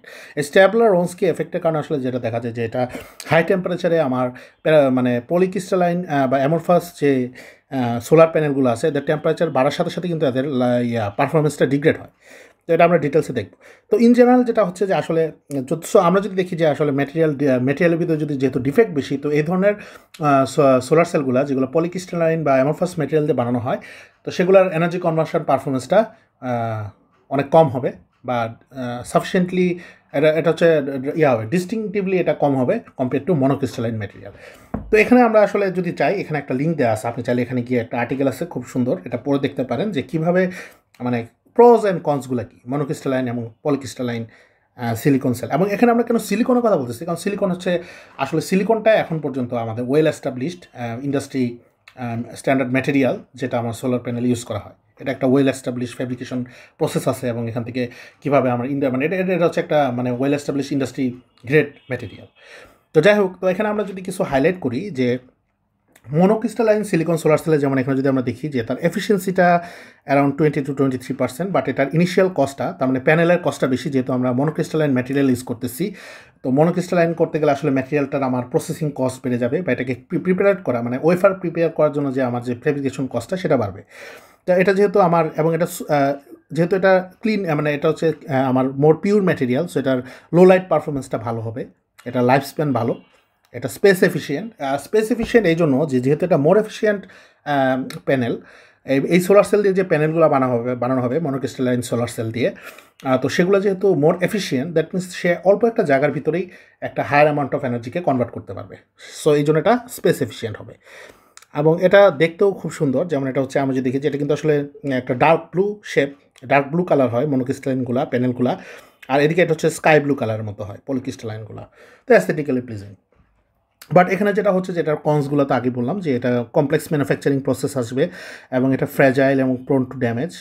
তারপর হচ্ছে performance can decrease in high temperature, এটা আসলে সব সোলার সেলের জন্যই প্রযোজ্য যে হাই টেম্পারেচারে পারফরমেন্স ডিক্রিজ করে। আচ্ছা, অন্যদিকে আমরা যদি পলিক্রিস্টালাইন দেখি, তো পলিক্রিস্টালাইনের সুবিধাটা হচ্ছে যে এটা কস্ট এফেক্টিভ, কারণ এই পলিক্রিস্টালাইন ম্যাটেরিয়ালটা আমার প্রিপেয়ার করতে এত খরচ হবে না মনোক্রিস্টালাইনের মতো, এবং যেহেতু এটা সিম্পল প্রোডাকশন প্রসেস, তো এটা কার্বন ফুটপ্রিন্ট কম হবে। কার্বন ফুটপ্রিন্টস মানে যে ইন্ডাস্ট্রিয়াল যে ওয়েস্টটা যে মানে এটা যে ইন্ডাস্ট্রিয়াল এনার্জি কনজামশনটা এটা প্রিপেয়ার করার জন্য, এই ফেব্রিকেশন করার জন্য এটা কমে যাবে। Life span মোরলেস same. Recycle silicon use করা যায়, যেহেতু এটা একটা বেশ ইম্পর্টেন্ট জিনিস। আসলে সোলার প্যানেলগুলো কিন্তু আসলে একটা লাইফ স্প্যান থাকে, তো লাইফ স্প্যানের পরে কিন্তু এগুলো জাঙ্ক হয়ে যায়, তো সেটাকে আবার রিসাইকেল করে আমরা চাইলে পলিক্রিস্টালাইন ইউজ করতে পারি। বাট এটার আবার এটা কাইন্ড অফ একটা সুবিধা অসুবিধা দুইটাই, যে এটার এফিসিয়েন্সি ডিসেন্ট, মানে যেহেতু কস্টটা আমার কমছে, বাট সেই কম্প্যারিজনে আবার এফিসিয়েন্সিটা ডিসেন্ট। তো এখানে যদি আমরা কস্ট পার ওয়াট মানে ওয়াট পার ডলার পার ওয়াটের রেসপেক্টে যাই, সেক্ষেত্রে হয়তো দেখা যাবে যে ডলার পার ওয়াটের দিক থেকে চিন্তা করলে হয়তো পলিক্রিস্টালাইনটা মনোক্রিস্টালাইন চেয়ে বেটার হতেও পারে। যাই হোক, তো এটা হচ্ছে যে এটার এই সুবিধাগুলো আছে। তারপর এটা বিভিন্ন ওয়েদার কন্ডিশনে ইয়ে করতে পারে, উইথস্ট্যান্ড করতে পারে। আচ্ছা, যেহেতু এটা মোর রোবাস্ট। আচ্ছা, এখানে যেটা হচ্ছে যে এটার আবার একটা সমস্যা হচ্ছে, এটা মোর রুফ স্পেস লাগবে। রুফ স্পেস তো অবশ্যই বেশি লাগবে, কারণ হচ্ছে এটা যেহেতু লেস এফিশিয়েন্ট, তো একই অ্যামাউন্ট অফ এনার্জি কনভার্সন করার জন্য তাকে মোর স্পেস কনজিউম করবে সে। আচ্ছা, তো এইগুলো হচ্ছে আর এফিসিয়েন্সি ডিক্লাইন করবে, এবং যেহেতু এখানে যে আমি বললাম যে এটার হাই টেম্পারেচারে যে এই হাইড্রোজেন প্যাসিফিকেশনগুলো ডিগ্রেড করা শুরু করে, তো এমনি ইন জেনারেল যে কোনো সোলার সেলের জন্য হাই টেম্পারেচার পারফরমেন্স কমে যায়, বাট এখানে এটা আরও মোর সিগনিফিকেন্টলি কমে যাবে। আচ্ছা, এবং এখানে এটা অ্যাপিয়ারেন্সটা এতটা অ্যাস্থেটিক হবে না, যেহেতু এটা বিভিন্ন রকম ক্রিস্টালাইন স্ট্রাকচার থাকে এর ভিতরে। আচ্ছা, তো যাই হোক, তো এটা আপনারা চাইলে পড়তে পারেন এই ইয়াটা। আচ্ছা, এখন আমাদের একটা ক্রুশাল জিনিস যেটা জানতে হবে, যে অপটিক্যাল অ্যাবজর্পশন ফেনোমেনা ইনসাইড এ সলিড বা একটা অ্যাবজর্বার। আসলে একটা অ্যাবজর্বারে যদি আমরা দেখি যে একটা অ্যাবজর্বারের অপটিক্যাল প্রপার্টিসটাকে আমরা যেভাবে ডিফাইন করি, সেটা হচ্ছে অ্যাবজর্পশন কফিসিয়েন্ট। এই অ্যাবজর্পশন কফিসিয়েন্টের ডেফিনেশনটা আমরা পরে দেখবো ডিটেলসে, but in general absorption coefficient হচ্ছে আসলে একটা ম্যাটেরিয়ালের ভিতর দিয়ে যখন লাইটটা পাস করে, তখন পার সেন্টিমিটারে তার ভিতরে কত পার্সেন্ট অফ দ্য লাইট, মানে ওই ওয়েভলেন্থে কত পার্সেন্ট লাইট অ্যাবজর্ব হয়। মানে জিনিসটা হচ্ছে যে ধরেন আপনি এখানে একটা ব্লক অফ ম্যাটেরিয়াল, এখানে আপনি লাইটটা ফেললেন, এখানে কিছু অ্যামাউন্ট অফ রিফ্লেক্ট হয়ে যাবে, তারপরে কিন্তু এটা ভিতর দিয়ে সে প্রপাগেট করে আবার এখান থেকে ট্রান্সমিট হবে। তার মানে এই যে সে ইনসিডেন্ট লাইট আর ট্রান্সমিটেড লাইটের যে ডিফারেন্স, আর এখান থেকে রিফ্লেক্ট হয়ে গেল, এই বাকিটা কিন্তু অ্যাবজর্ব হচ্ছে। তো এখন একটা ম্যাটেরিয়ালের অ্যাবজর্পশন কফিসিয়েন্ট যেটা বোঝায় যে এটার ভিতর যে ম্যাটেরিয়ালটা কতটা স্ট্রং অ্যাবজর্বার। তো কোনো ম্যাটেরিয়ালের ভিতর দেখা যাবে যেটা এই লাইটটা হয়তো, এটা যদি আমরা এখানে ধরে নিই যেটা 100% এখানে, তাহলে এটা খুবই ড্রাস্টিক্যালি এটা আস্তে আস্তে এভাবে কমবে, আবার কোনো ম্যাটেরিয়াল আরও তাড়াতাড়ি কমে যাবে। তো এই যে 100% থেকে 0% হলো এখানে আসতে, মানে 100% মানে এখানে হচ্ছে যে যতটুকু ইনসিডেন্ট লাইট ঢুকলো ম্যাটেরিয়ালে, সেটা থেকে 0% আসতে, বা কতটুকু এখান থেকে আসলে X%, মানে কতটুকু এখান থেকে বের হয়ে আসলো, তো তার যে ডিফারেন্সটা সেটা কিন্তু আসলে ম্যাটেরিয়ালে অ্যাবজর্ব হবে। তো এই পার সেন্টিমিটার দিয়ে যখন এই লাইটটা প্রপাগেট করবে তখন সে কত পার্সেন্ট আসলে ইনসিডেন্ট লাইটের অ্যাবজর্ব হচ্ছে সেটাই হচ্ছে আমার অ্যাবজর্পশন কোফিশিয়েন্ট। তো এই অ্যাবজর্পশন কোফিশিয়েন্ট এখানে একটা ম্যাটেরিয়াল অ্যাবজর্পশন কোফিশিয়েন্ট দেখানো আছে এবং as a function of frequency. এখন আমরা জানি যে ফ্রিকোয়েন্সির সাথে কিন্তু ফোটনের এনার্জি চেঞ্জ হয়। তো এই যে ফ্রিকোয়েন্সি এখানে কিন্তু এখানে একটা জিনিস দেখেন যে অ্যাবজর্পশন কোফিশিয়েন্টেরগুলোর জন্য বিভিন্ন রকম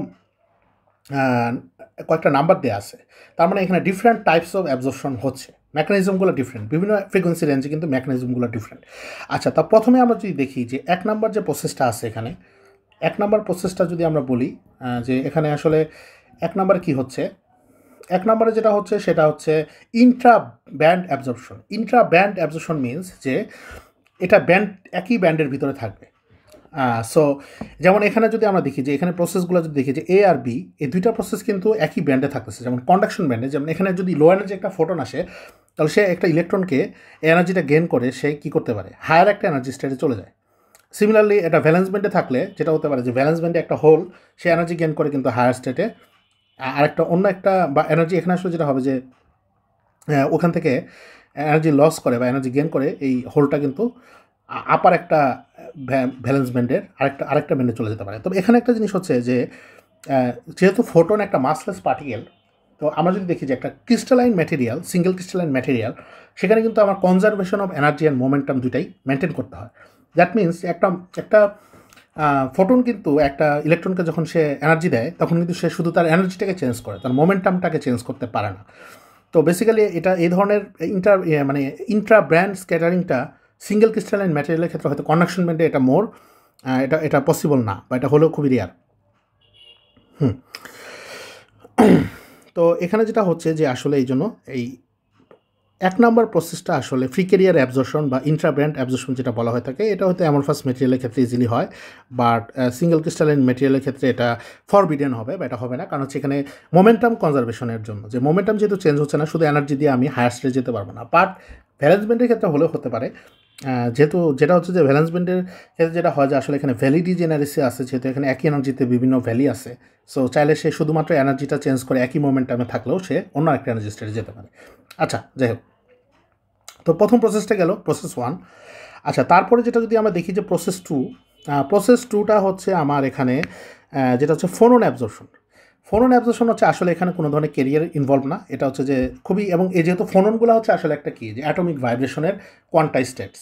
যেমন ফোটন বলতে আমরা বুঝি যে লাইটের এনার্জি যে একটা কোয়ান্টাইজ স্টেটস, সিমিলারলি ফোনন হচ্ছে একটা ম্যাটেরিয়ালের ভিতরে যে থার্মাল ভাইব্রেশন হয় অ্যাটমের, সেটার জন্য যে এনার্জিটা আছে সেই এনার্জির একটা কোয়ান্টাইজ স্টেটস।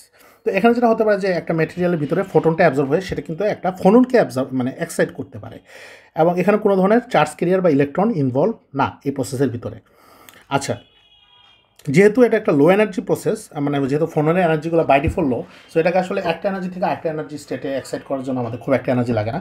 তো এই ফোন এনার্জি যেহেতু খুব স্লো, তো এগুলো এখানে আসলে এই ধরনের জন্য অ্যাবজর্পশন প্রসেসটা আসলে ইনফ্রারেড বা খুব লো এনার্জি ফোটনগুলোর ক্ষেত্রেই এই প্রসেস টুটা হয়ে থাকে।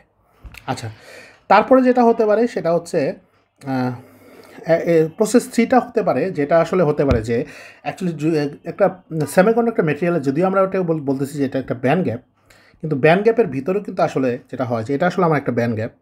সো এই ব্যান্ড গ্যাপে আমরা টেকনিক্যালি বলতে পারি যে এখানে কোনো ধরনের কি থাকবে না, কোনো ধরনের এনার্জি স্টেট থাকবে না। বাট অ্যাকচুয়ালি যেটা হয় যে এই ব্যান্ড গ্যাপ স্টেটেও কিন্তু আসলে আমার বিভিন্ন রকম এনার্জি স্টেটগুলো থাকে। তো এটা আসলে যেটা হচ্ছে যে এই ব্যান্ড গ্যাপের ভিতরেও বিভিন্ন রকমের এনার্জি স্টেটস থাকে, এগুলোকে আমরা বলি লোকালাইজ স্টেটস।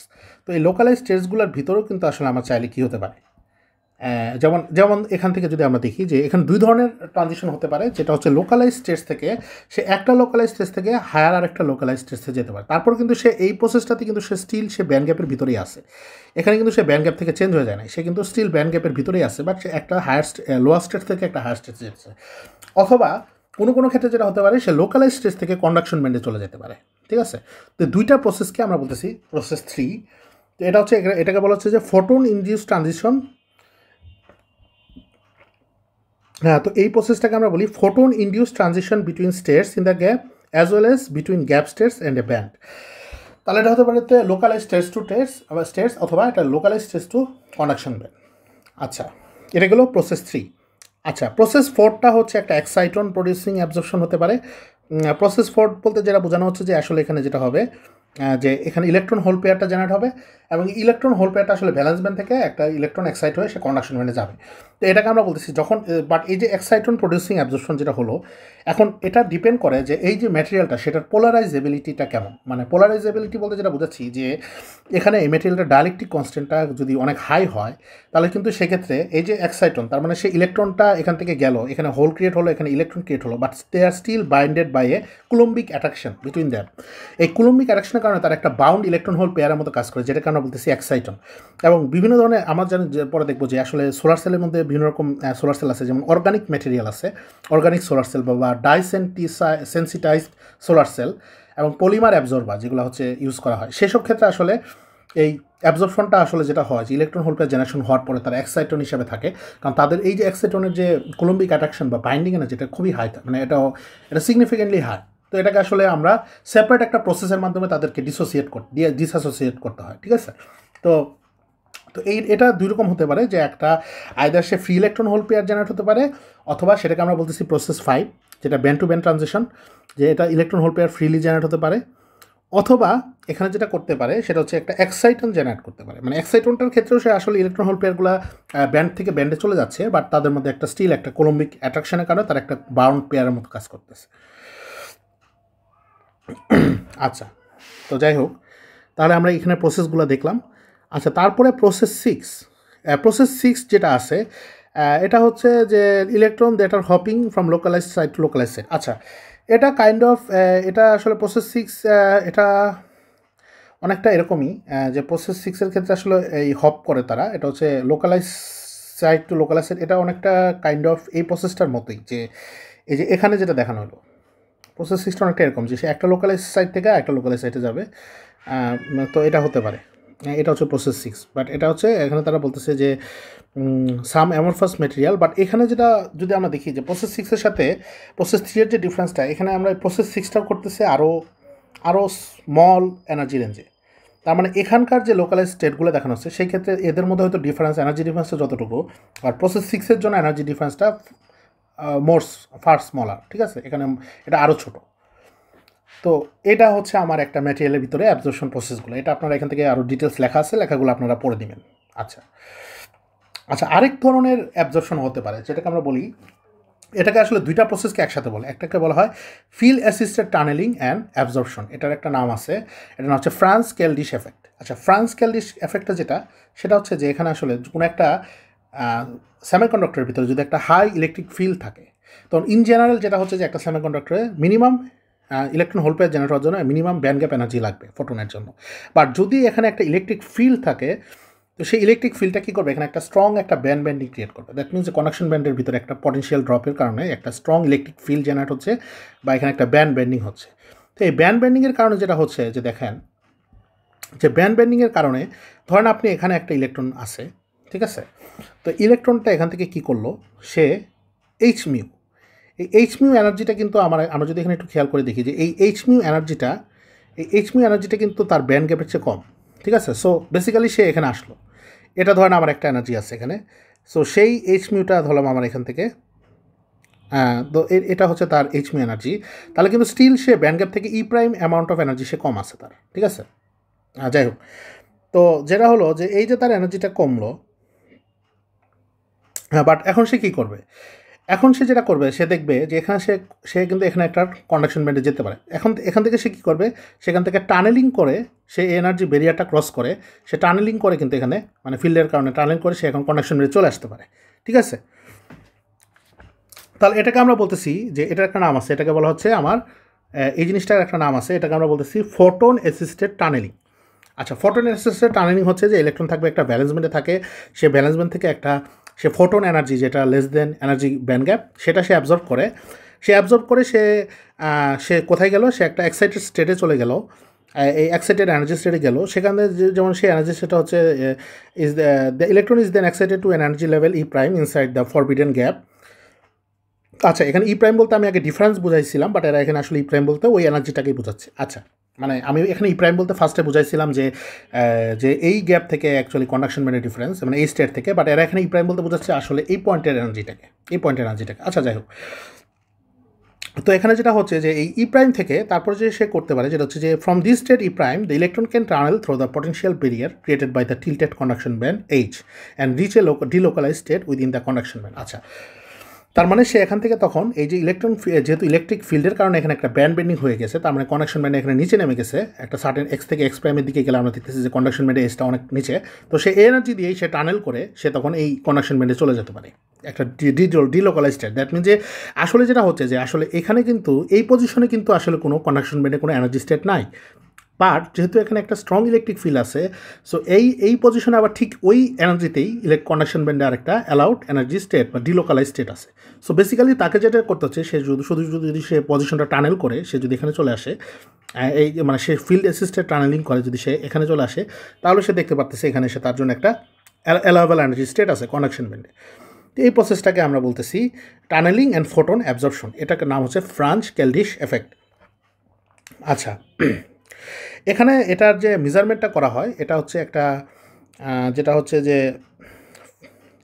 এখানে একটা জিনিস দেখি যে এই প্রসেসটার জন্য তাহলে আমার এখানে কিন্তু লোকালাইজ স্টেট লাগবে, মানে এই এফেক্টটা মোর প্রোনাউন্সড হবে কোথায়, অ্যামরফাস ম্যাটেরিয়ালগুলোতে যেগুলো আমার ব্যান্ড গ্যাপের ভিতরে লোকালাইজ স্টেট আছে।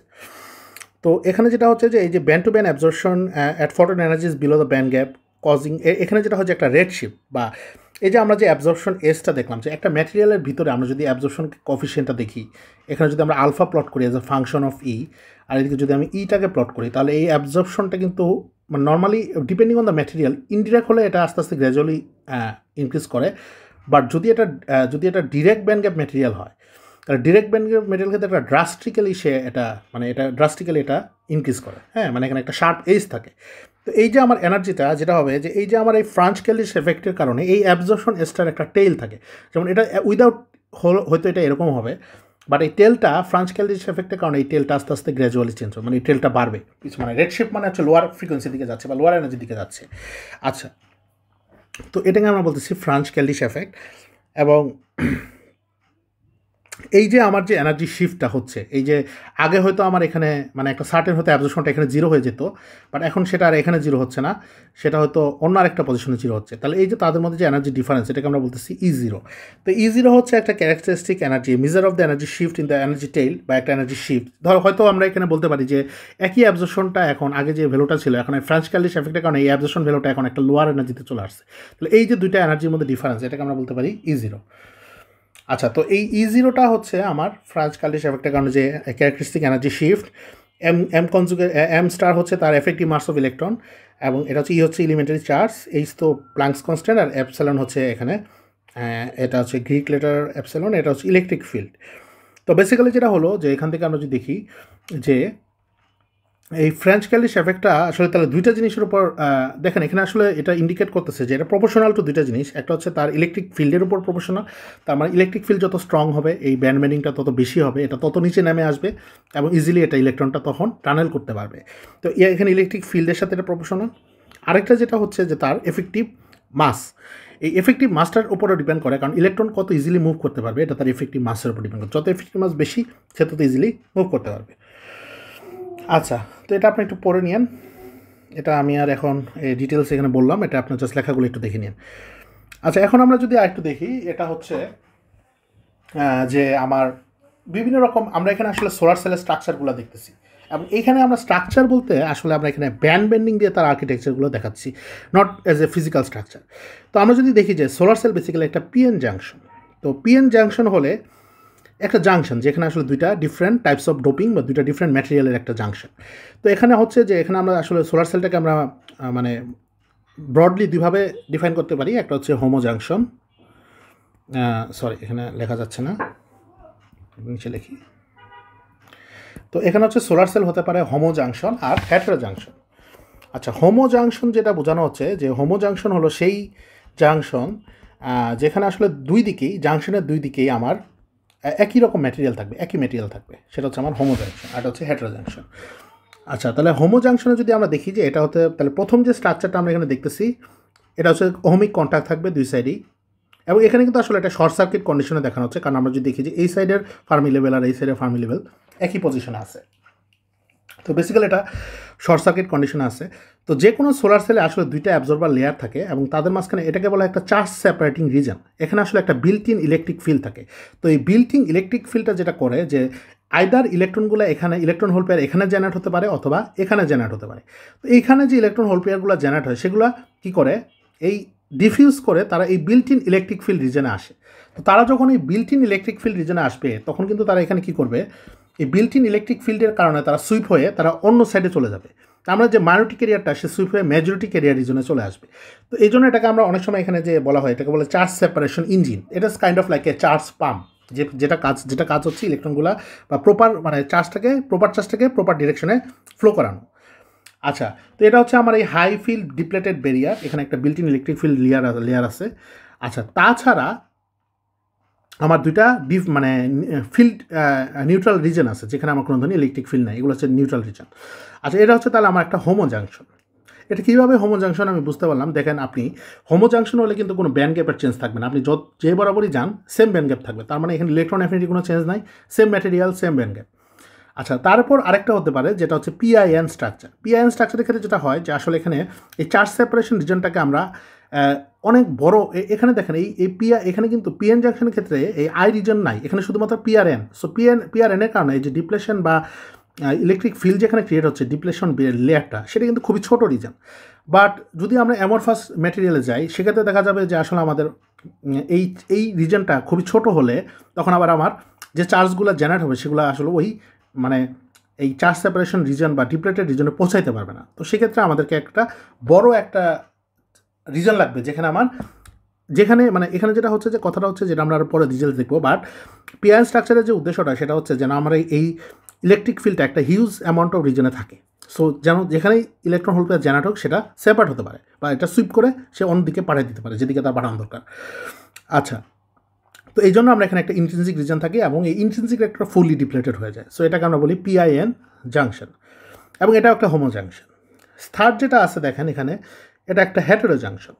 সো হেটেরো জাংশন কীভাবে বুঝলাম যে দেখেন এখানে দুইটা কিন্তু different electric energy band gap দুইটা ডিফারেন্ট। সো এখানে হেটেরো জাংশন হলো এখানে এক ধরনের ম্যাটেরিয়াল, এখানে এক ধরনের ম্যাটেরিয়াল, বাট স্টিল এখানে আমাদের কী আছে একটা বিল্ট ইন ইলেকট্রিক ফিল্ড আছে।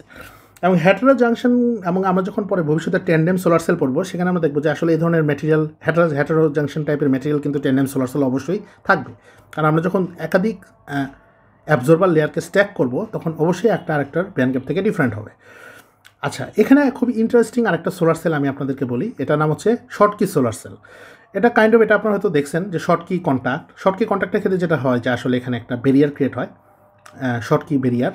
তো এখানে যেটা হয় যে এখানে আসলে মেটালের সাথে একটা সেমি কন্ডাক্টরকে আমরা যদি একটা জাংশন ক্রিয়েট করি তো এখানে যেটা হয় যে মেটালটাকে আবার হতে হবে ট্রান্সপারেন্ট, কারণ তা না হলে কিন্তু লাইটটা আবার দিক দিয়ে পাস করতে পারবে না। তো মেটালটাকে যদি ট্রান্সপারেন্ট হয় মানে সে অপটিক্যালি ট্রান্সপারেন্ট হয় যে রিজনে আমার এখানে অবজেকশনটা হবে, তাহলে এখানে আমার এই ধরনের একটা সোলার সেল সম্ভব। এটাকে আমরা হট ক্যারিয়ার সোলার সেলও বলি অনেক সময়, বা এটাকে বলা হয় শর্টকি সোলার সেল। আচ্ছা, সেই শর্টকি সোলার সেলে যেটা হয় যে এখানে একটা ইন্টারেস্টিং জিনিস দেখেন যে এখানে কিন্তু এই যে আগের যে তিনটা দেখালাম এখানে একটা কাট অফ এনার্জি বা ফোটনের যে threshold energy electron hole pair generate করার জন্য সেটা ছিল কিন্তু আমার ফোটন এনার্জি যে কাট অফটা সেটা ছিল আমার গ্রেটার দেন ব্যান্ড গ্যাপ, ঠিক আছে। তো এখানে অবশ্যই গ্রেটার দেন ব্যান্ড গ্যাপ হতে হবে। বাট এখন যদি আমরা এখানে দেখি এই ম্যাটেরিয়ালের ক্ষেত্রে কিন্তু এটা গ্রেটার দেন ব্যান্ড গ্যাপ হওয়ার দরকার নেই। এখানে আসলে যেটা লাগবে এটা হচ্ছে এই যে এই ব্যারিয়ার হাইটটা মানে শর্টকি ব্যারিয়ার হাইট, তার মানে এই মেটালও কিন্তু চাইলে কিছু পরিমাণ ইলেকট্রন মানে মেটাল আসলে কি এটা হচ্ছে সি অফ ইলেকট্রনস।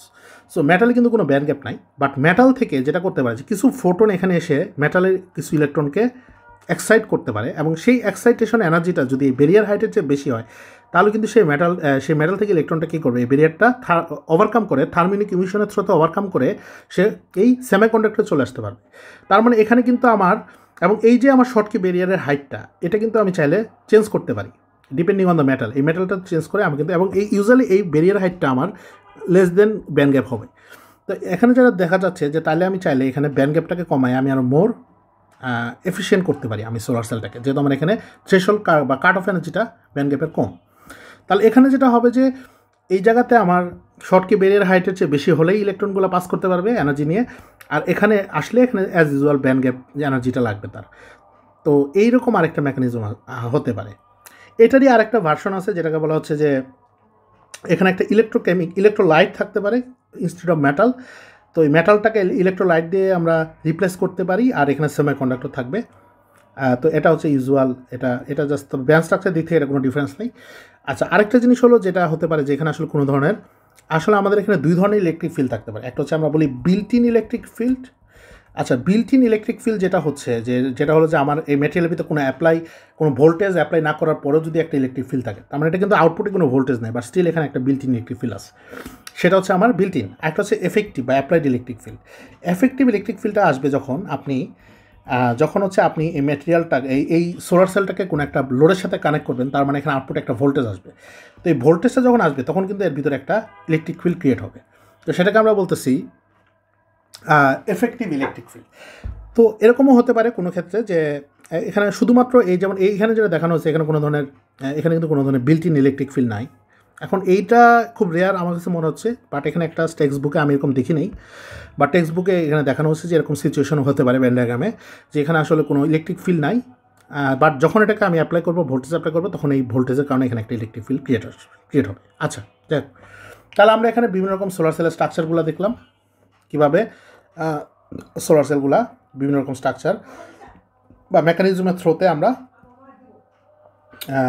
ডিজাইন করতে পারি। আচ্ছা, এখন আরেকটা ইম্পর্ট্যান্ট জিনিস যেটা আমাদের জানতে হবে, সেটা হচ্ছে যে সোলার সেলের সিলেক্টিভ ওহমিক কন্ট্যাক্টস। এতক্ষণ আমরা অ্যাবজর্ভার নিয়ে কথা বললাম, বাট এখানে কিন্তু আরেকটা জিনিস ইম্পর্টেন্ট, সেটা হচ্ছে আসলে আমরা সোলার সেলে কিন্তু আমরা একটা বলছিলাম প্রথমে একটা ডিসক্রিমিনেটিং ট্রান্সপোর্ট মেকানিজম লাগে। তার মানে ইলেকট্রনগুলোকে সার্টিন ডিরেকশনে পাস করতে হবে, ইলেকট্রনগুলো সবসময় এদিকে যাবে আর হোলগুলো কিন্তু সবসময় এদিকে যাবে, ঠিক আছে? তার মানে ইলেকট্রন এদিকে আসতেছে, হোল এদিকে আসতেছে। বাট এখানে আসার পরে সে যখন কন্ট্যাক্টে চলে আসলো, কন্ট্যাক্টে আসার পরে, এবং এখানে কিন্তু হোল এদিকে গেলেও এখানেও কিছু হোল থাকতে পারে, বা এখানেও কিছু ইলেকট্রন থাকতে পারে। দ্যাট মিনস যে ইলেকট্রন হোল পেয়ারগুলো এখানে জেনারেট হচ্ছে, তারা কিন্তু চাইলে হয়তো সে বেশিরভাগই হয়তো এদিকে আসবে, বাট তার একটা টেন্ডেন্সি থাকতে পারে সে অপোজিট দিকেও যাবে। তো এখন আসলে যেটা হচ্ছে যে সিলেক্টিভ ওহমিক কন্ট্যাক্টের কাজ, ওহমিক কন্ট্যাক্ট তো বোঝাই যাচ্ছে। ওহমিক কন্ট্যাক্ট হচ্ছে যেখানে আসলে আমার কোনো ধরনের যখন ক্যারিয়ারটা ফ্লো করবে ওই কন্ট্যাক্টের থ্রু দিয়ে, তখন তার ভিতরে কোনো সিগনিফিক্যান্ট ভোল্টেজ ড্রপ হবে না, বা নেগলিজিবল ভোল্টেজ ড্রপ হবে, বা ওই ক্যারিয়ারটা কোনো এনার্জি চেঞ্জ হবে না। আচ্ছা, যাই হোক, তো সিলেক্টিভ কন্ট্যাক্ট হচ্ছে যেহেতু আমাদের এখানে সোলার সেলের ক্যারিয়ার ফ্লোটাও সিলেক্টিভ হতে হয়, তো সেই জন্য সিলেক্টিভ কন্ট্যাক্টের কাজটাই হচ্ছে যে সে যে কোনো এক ধরনের ক্যারিয়ারকে পাস করতে দিবে, অন্য ধরনের ক্যারিয়ারকে সে ব্লক করে দিবে। এটাকে আমরা বলি অনেক সময় এটাকে সোলার সেল এটাকে বলা হয় ট্রান্সপোর্ট লেয়ারও বলা হয়, বা এটাকে বলা হয় ব্লকিং লেয়ার। যেমন এটা দুই ধরনের হতে পারে, একটা হচ্ছে HTEBL, আরেকটা হতে পারে ETHBL। আচ্ছা, এটার মানে কি?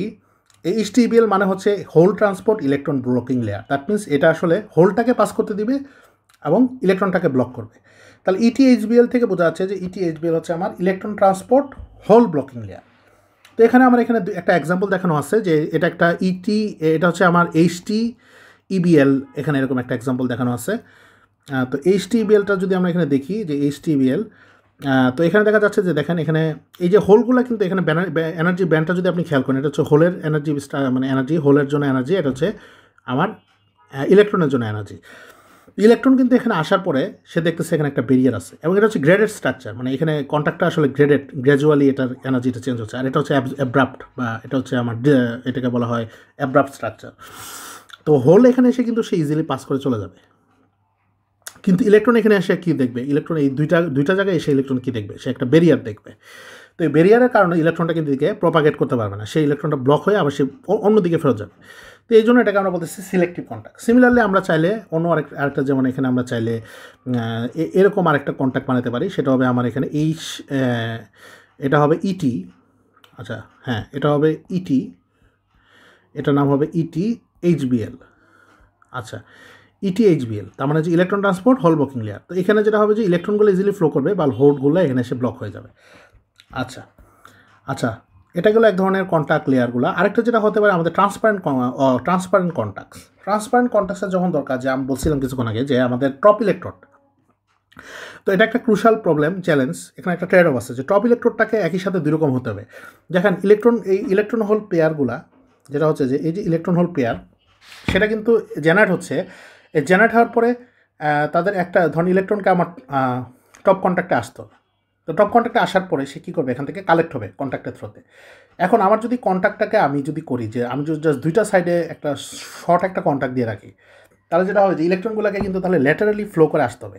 এখানে তার রিকম্বিনেশন হওয়ার চান্স বাড়বে এবং তার রেজিস্ট্যান্স বাড়বে, মানে সে তার রেজিস্ট্যান্স বলতে সে যখন একটা মেটালের ভিতর দিয়ে অধিক দূরত্ব ক্রস করবে তখন কিন্তু তার ভিতরে একটা ভোল্টেজ ড্রপ হবে। তো এখানে একটা হচ্ছে যে আমার এই যে আমি যদি এখানে ইলেকট্রোডগুলোর ভিতরে মানে দুটা মানে ইলেকট্রোডগুলোকে এমনভাবে বানাই যে তাদের সেটা সেটাতে কালেক্ট হওয়ার জন্য কেরিয়ারগুলোকে অনেক কষ্ট করতে হয়, তাহলে কিন্তু এটা একটা সমস্যা যে তার রেজিস্ট্যান্সটা বাড়বে বা তার এনার্জি ড্রপ হয়ে যাবে। আরেকটা যে সমস্যা হতে পারে সেটা হচ্ছে আমি যদি এটাকে মোর ডেন্সলি দিই ইলেকট্রোডগুলোকে, বা ধরেন আমি এটাকে টোটালি দিলাম, টোটালটাই আমি ইলেকট্রোড দিলাম, তাহলে সেক্ষেত্রে একটা প্রবলেম হবে। সেটা হচ্ছে যে তাহলে কিন্তু লাইটটাই পাস করতে পারবে না। মেটাল তো আসলে লাইটটাকে ব্লক করে দেয়, মানে আমরা যে স্পেকট্রাম রিজনটার কথা বলছি সেই রিজন আসলে মেটাল লাইটটাকে ব্লক করে দেয়। তো সেক্ষেত্রে আর তাহলে ইলেকট্রন মানে ফোটনটা আর ম্যাটেরিয়ালের ভিতরে ঢুকতেই পারবে না। তাহলে এখানে কিন্তু একটা ট্রেড অফ আছে, একটা হচ্ছে লাইট অ্যাবজর্পশন আর একটা হচ্ছে ইলেকট্রনের কালেকশন বা কেরিয়ার কালেকশন। তো এটার ভিতরে ট্রেড অফটাকে মিটিগেট করার জন্য আমরা ইউজুয়ালি ট্রান্সপারেন্ট কন্ট্যাক্ট ইউজ করি। তো ট্রান্সপারেন্ট কন্ট্যাক্টের ক্ষেত্রে আসলে আমি টোটাল টপ সারফেসটাকে আমি কন্ট্যাক্ট দিয়ে কী করতে পারবো, কন্ট্যাক্ট দিয়ে এটাকে আমি কাভার করতে পারবো। তো ইউজুয়ালি ট্রান্সপারেন্ট কন্ট্যাক্ট অনেক রকম হয়, যেমন হচ্ছে ITO, tin oxide, zinc oxide, এগুলো হচ্ছে মোস্ট প্রিভেলেন্ট ওয়ান। বাট এই ট্রান্সপারেন্ট কন্ট্যাক্টের ক্ষেত্রেও কিছু ট্রেড অফ আছে। যেমন হচ্ছে যে এই ট্রেড অফগুলো হচ্ছে যে এটা কন্ডাক্টিভিটি এবং লাইট ট্রান্সমিশন। দেখেন এই ট্রান্সপারেন্ট কন্ট্যাক্টগুলো কন্ডাক্টিভিটি যেটা হচ্ছে যে এটা কন্ডাক্টিভিটি বাড়ানোর জন্য কিন্তু ট্রান্সপারেন্ট কন্ট্যাক্টে ডোপিং করতে হবে। আবার ডোপিং করলে যে সমস্যাটা হবে যে ডোপিংয়ের কারণে যেটা হবে যে এটার অ্যালোয়িংয়ের কারণে এটার অপটিক্যাল ট্রান্সমিশনটা মানে ডিক্রিজ করে। এখানে একটা ট্রেড অফ আছে যে রেজিস্ট্যান্স, তার মানে যদি আমি ডোপিং বাড়াই তাহলে এটা কন্ডাক্টিভিটি বাড়বে, তার মানে এটা রেজিস্ট্যান্সের ভ্যালুটা কমে যাবে এবং সে আসলে কী হবে, মোর কন্ডাক্টিভ হবে। বাট এই অ্যাট দ্য সেম টাইম এই ডোপিংয়ের কারণে একটা সমস্যা হবে, যেটা হচ্ছে যে ট্রান্সমিশন যেটা হওয়ার কথা সেই ট্রান্সমিশনের অপটিক্যাল ট্রান্সমিশনটা আমার মানে কমে যাবে ডোপিংয়ের কারণে। ঠিক আছে, এটা একটা প্রবলেম। আচ্ছা, তো এরকম ট্রেড অফ আছে। বাট এখানে যেটা হচ্ছে যে ট্রান্সপারেন্ট কন্ট্যাক্ট ম্যাটেরিয়ালস এগুলো ট্রেড অফটাকে ব্যালেন্স করে অপটিমাল করে আমরা যে ধরনের ম্যাটেরিয়ালগুলো পাই সেগুলোর মধ্যে ITO, zinc oxide, aluminium zinc oxide, gallium indium oxide, indium zinc oxide, gallium tin oxide, zinc indium tin oxide, এগুলো অনেক রকম আছে। আচ্ছা আচ্ছা, আরেকটা ইউজের কথা আমি বলি যেটা বলা হয় নাই, যেমন এই যে আমাদের এখানে সিলেক্টিভ ওহমিক কন্ট্যাক্টের আরেকটা ইউজ আছে, সেটাকে আমরা বলি যে এক্সাইট্রন ডিসঅ্যাসোসিয়েশন লেয়ার হিসেবে ইউজ করা হয়। যেটা আমরা পরে যখন দেখবো যে আমরা বলছিলাম যে অর্গানিক সেলে, অর্গানিক সোলার সেল বা ডাইসেন্টিসাইজ সোলার সেলের যে ম্যাটেরিয়ালগুলো, অর্গানিক ম্যাটেরিয়ালগুলো, সেখানে কিন্তু আসলে এক্সাইট্রন বা ইলেকট্রন হোল পেয়ারের যে বাইন্ডিং এনার্জি এটা অনেক স্ট্রং থাকে। তো এখন যেটা সমস্যা হচ্ছে যে এক্সাইট্রনগুলো যদি একই সাথে মুভ করে তার মানে কিন্তু আসলে চার্জগুলো ইউনিট ডিরেকশন মুভ করতেছে, তার মানে এখানে আইদার ফ্রি ইলেকট্রনও নাই, ফ্রি হোলও নাই। সো ইলেকট্রন যদি যেদিকে মুভ করতেছে হোলটা একসাথে মুভ করতেছে, সো তাদের মুভমেন্টের কারণে কিন্তু আসলে কোনো charge flow net career flow হচ্ছে না। তো এই জন্য আমাদের যেটা করতে হবে যে এক্সাইট্রনের ক্ষেত্রে যে অ্যাবজর্বারে, যেমন এটা হচ্ছে P3HT একটা অর্গানিক মেটেরিয়াল, তো সেখান থেকে আবার পিসিবিএম, এই দুইটা অর্গানিক মেটেরিয়াল আসলে। তো দেখেন এখানে P3HT-তে যদি আমার একটা ফোটন অ্যাবজর্পশনের কারণে যদি একটা এক্সাইট্রন ক্রিয়েট হয়, এই এক্সাইট্রনগুলো কিন্তু বাউন্ড হিসেবে আছে, তার মানে ইলেকট্রন হোলটা বাউন্ড আছে। তো সেটাকে আমার যেটা করতে হবে, এটাকে যদি আমি কারেন্টে কনভার্ট করতে চাই তাহলে ইলেকট্রনটাকে সেপারেট করতে হবে, হোলটাকে সেপারেট করতে হবে। তো এখানে আমরা যদি দেখি যে এই যে যেমন এখানে P3HT আর পিসিবিএমকে যদি আমরা একটা হ্যাটারো স্ট্রাকচার বা ইন্টারফেস করি, তাহলে তাদের ভিতরে যদি ইলেকট্রন অ্যাফিনিটি ডিফারেন্স আছে, তো তাদের কন্ডাকশন ব্যান্ডে একটা অফসেট আসবে, ভ্যালেন্স ব্যান্ডে একটা অফসেট আসবে। তো যেটা হবে যে এই যে আমার এখানে একটা ইন্টারফেস, এই যে ফ্রি ইলেকট্রন আর হোলের জন্য এই যে এই ক্ষেত্রে যেটা হচ্ছে যে এই ইন্টারফেসটাই এখানে আসলে যেটা করবে যে এটাকে ডিসঅ্যাসোসিয়েট করবে। তার মানে ইলেকট্রন যদি এদিকে মুভ করতে চায় তাকে কিন্তু এনার্জিটা কী করতে হবে, শেড করে এখানে আসতে হবে।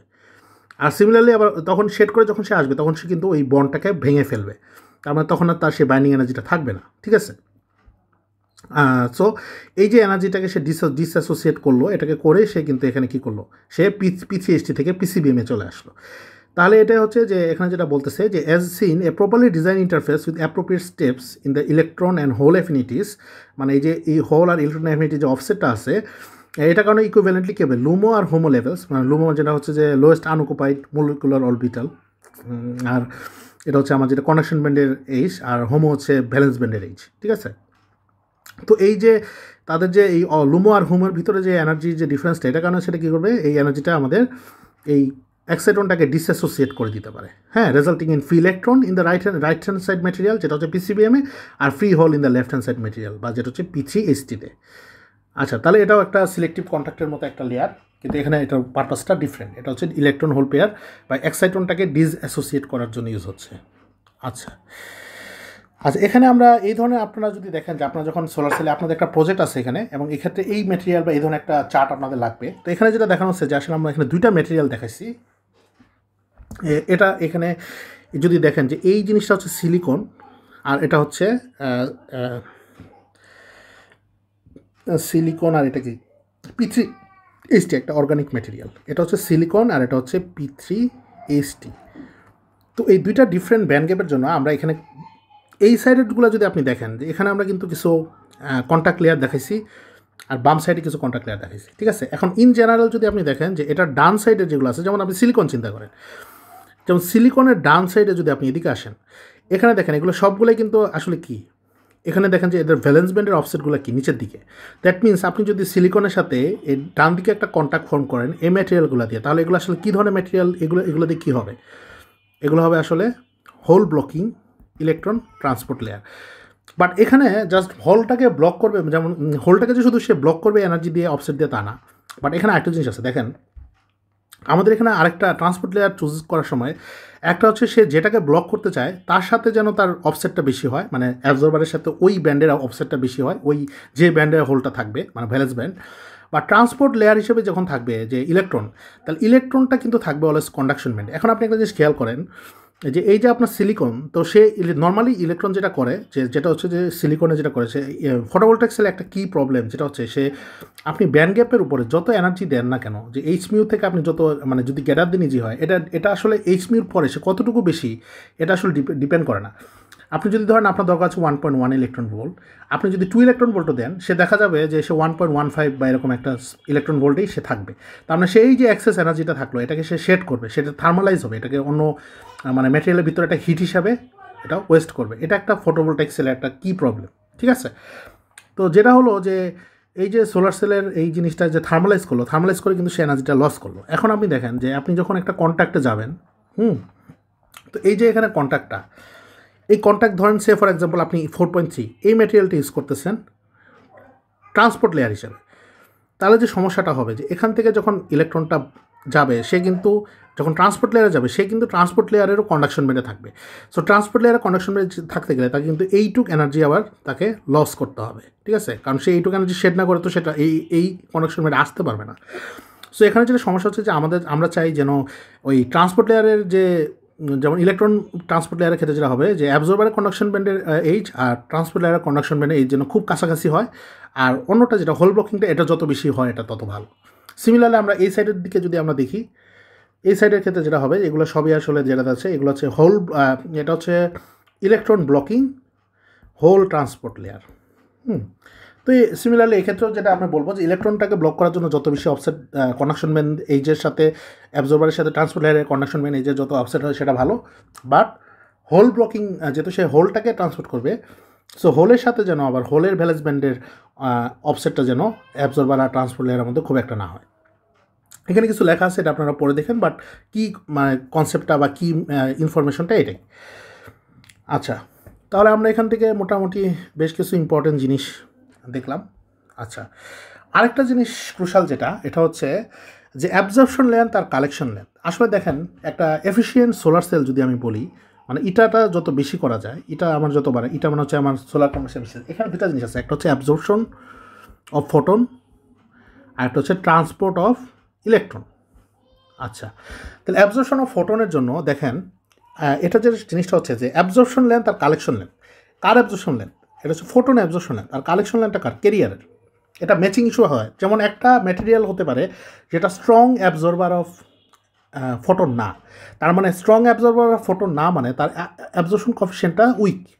কিন্তু অ্যাবজর্পশন কোএফিসিয়েন্ট উইক হওয়া মানে কি, যে তাহলে অ্যাবজর্পশন কোএফিসিয়েন্ট উইক হওয়া মানে তার একই, মানে তার আমি যদি লাইটটাকে অ্যাবজর্ব করতে চাই তাহলে আমাকে একটা লার্জ ভলিউম অফ ম্যাটেরিয়াল লাগবে।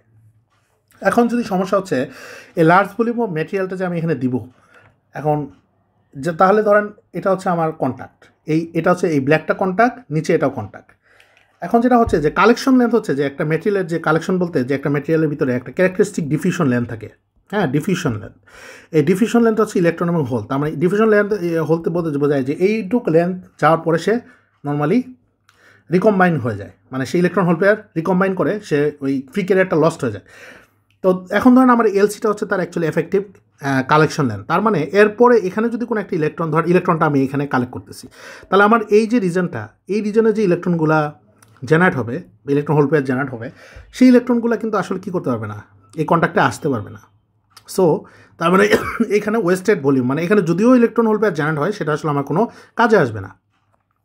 আবার এখানে যে সমস্যা হবে যে আমি যদি এটাকে খুব ছোট করে দিই, যে এটাকে আমি যদি শুধু কালেকশন লেন্থের সমান রাখি, তাহলে এখানে যেটা হবে যে এখানে কিন্তু আসলে তাহলে দেখা যাবে যে লাইটটা ফুললি মানে অপটিমালি অ্যাবজর্ব হচ্ছে না, কারণ সেক্ষেত্রে এটা একটা ট্রেড অফ চলে আসতেছে। তার মানে আমার এখানে একই সাথে অ্যাবজর্পশনটা বাড়াইতে হবে এবং সেই সাথে আবার কালেকশনটাও স্ট্রং করতে হবে। তো নর্মালি এখানে আমরা কিছু ম্যাটেরিয়ালের কালেকশন লেন্থ, অ্যাবজর্পশন লেন্থ আর ইলেকট্রোড স্পেসিং স্কেল দেওয়া আছে এবং অ্যাবজর্বার থিকনেস দেওয়া আছে। যেমন যদি আমরা দেখি মাইক্রোক্রিস্টালাইন পলিসিলিকন, এখানে কিন্তু আসলে দেখেন মাইক্রোক্রিস্টালাইনের ক্ষেত্রে আমার কালেকশন লেন্থটা কম হবে, না কম না, এটা বেশ ভালোই। এখানে দেখা যাচ্ছে যে 2 to 5 মাইক্রন বাই ডিফিউশন প্রসেসে। আর অ্যাবজর্পশন লেন্থটা হচ্ছে 80 মাইক্রন। আর ইলেকট্রোড স্পেসিংটা হয় যেহেতু আমার 2 to 5 মাইক্রন, তো আমার ইলেকট্রোড স্পেসিংটা আমার 5 মাইক্রন। আর অ্যাবজর্বারটাকে আমার অ্যারাউন্ড অ্যাবজর্পশন লেন্থের সমান রাখতে হয় 80 মাইক্রন। তারপর অ্যামরফাস সিলিকনের ক্ষেত্রে আমরা যদি দেখি যে অ্যামরফাস তো আরও খারাপ, কারণ তার হচ্ছে গিয়ে ভিতরে কোনো ক্রিস্টাল স্ট্রাকচার নেই, তো তার এখানে রিকম্বিনেশন হওয়ার প্রবাবিলিটিটা আরও বাড়বে। সো এখানে আসলে আমার ড্রিফটের, ইভেন যদি ড্রিফটও রাখি, মানে ইলেকট্রন অ্যাসিস্টেড সুইপ করি, মানে ইলেকট্রিক ফিল্ড অ্যাসিস্টেড সুইপের ক্ষেত্রেও তার ম্যাক্সিমাম কালেকশন লেন্থ হতে পারে 300 ন্যানোমিটার।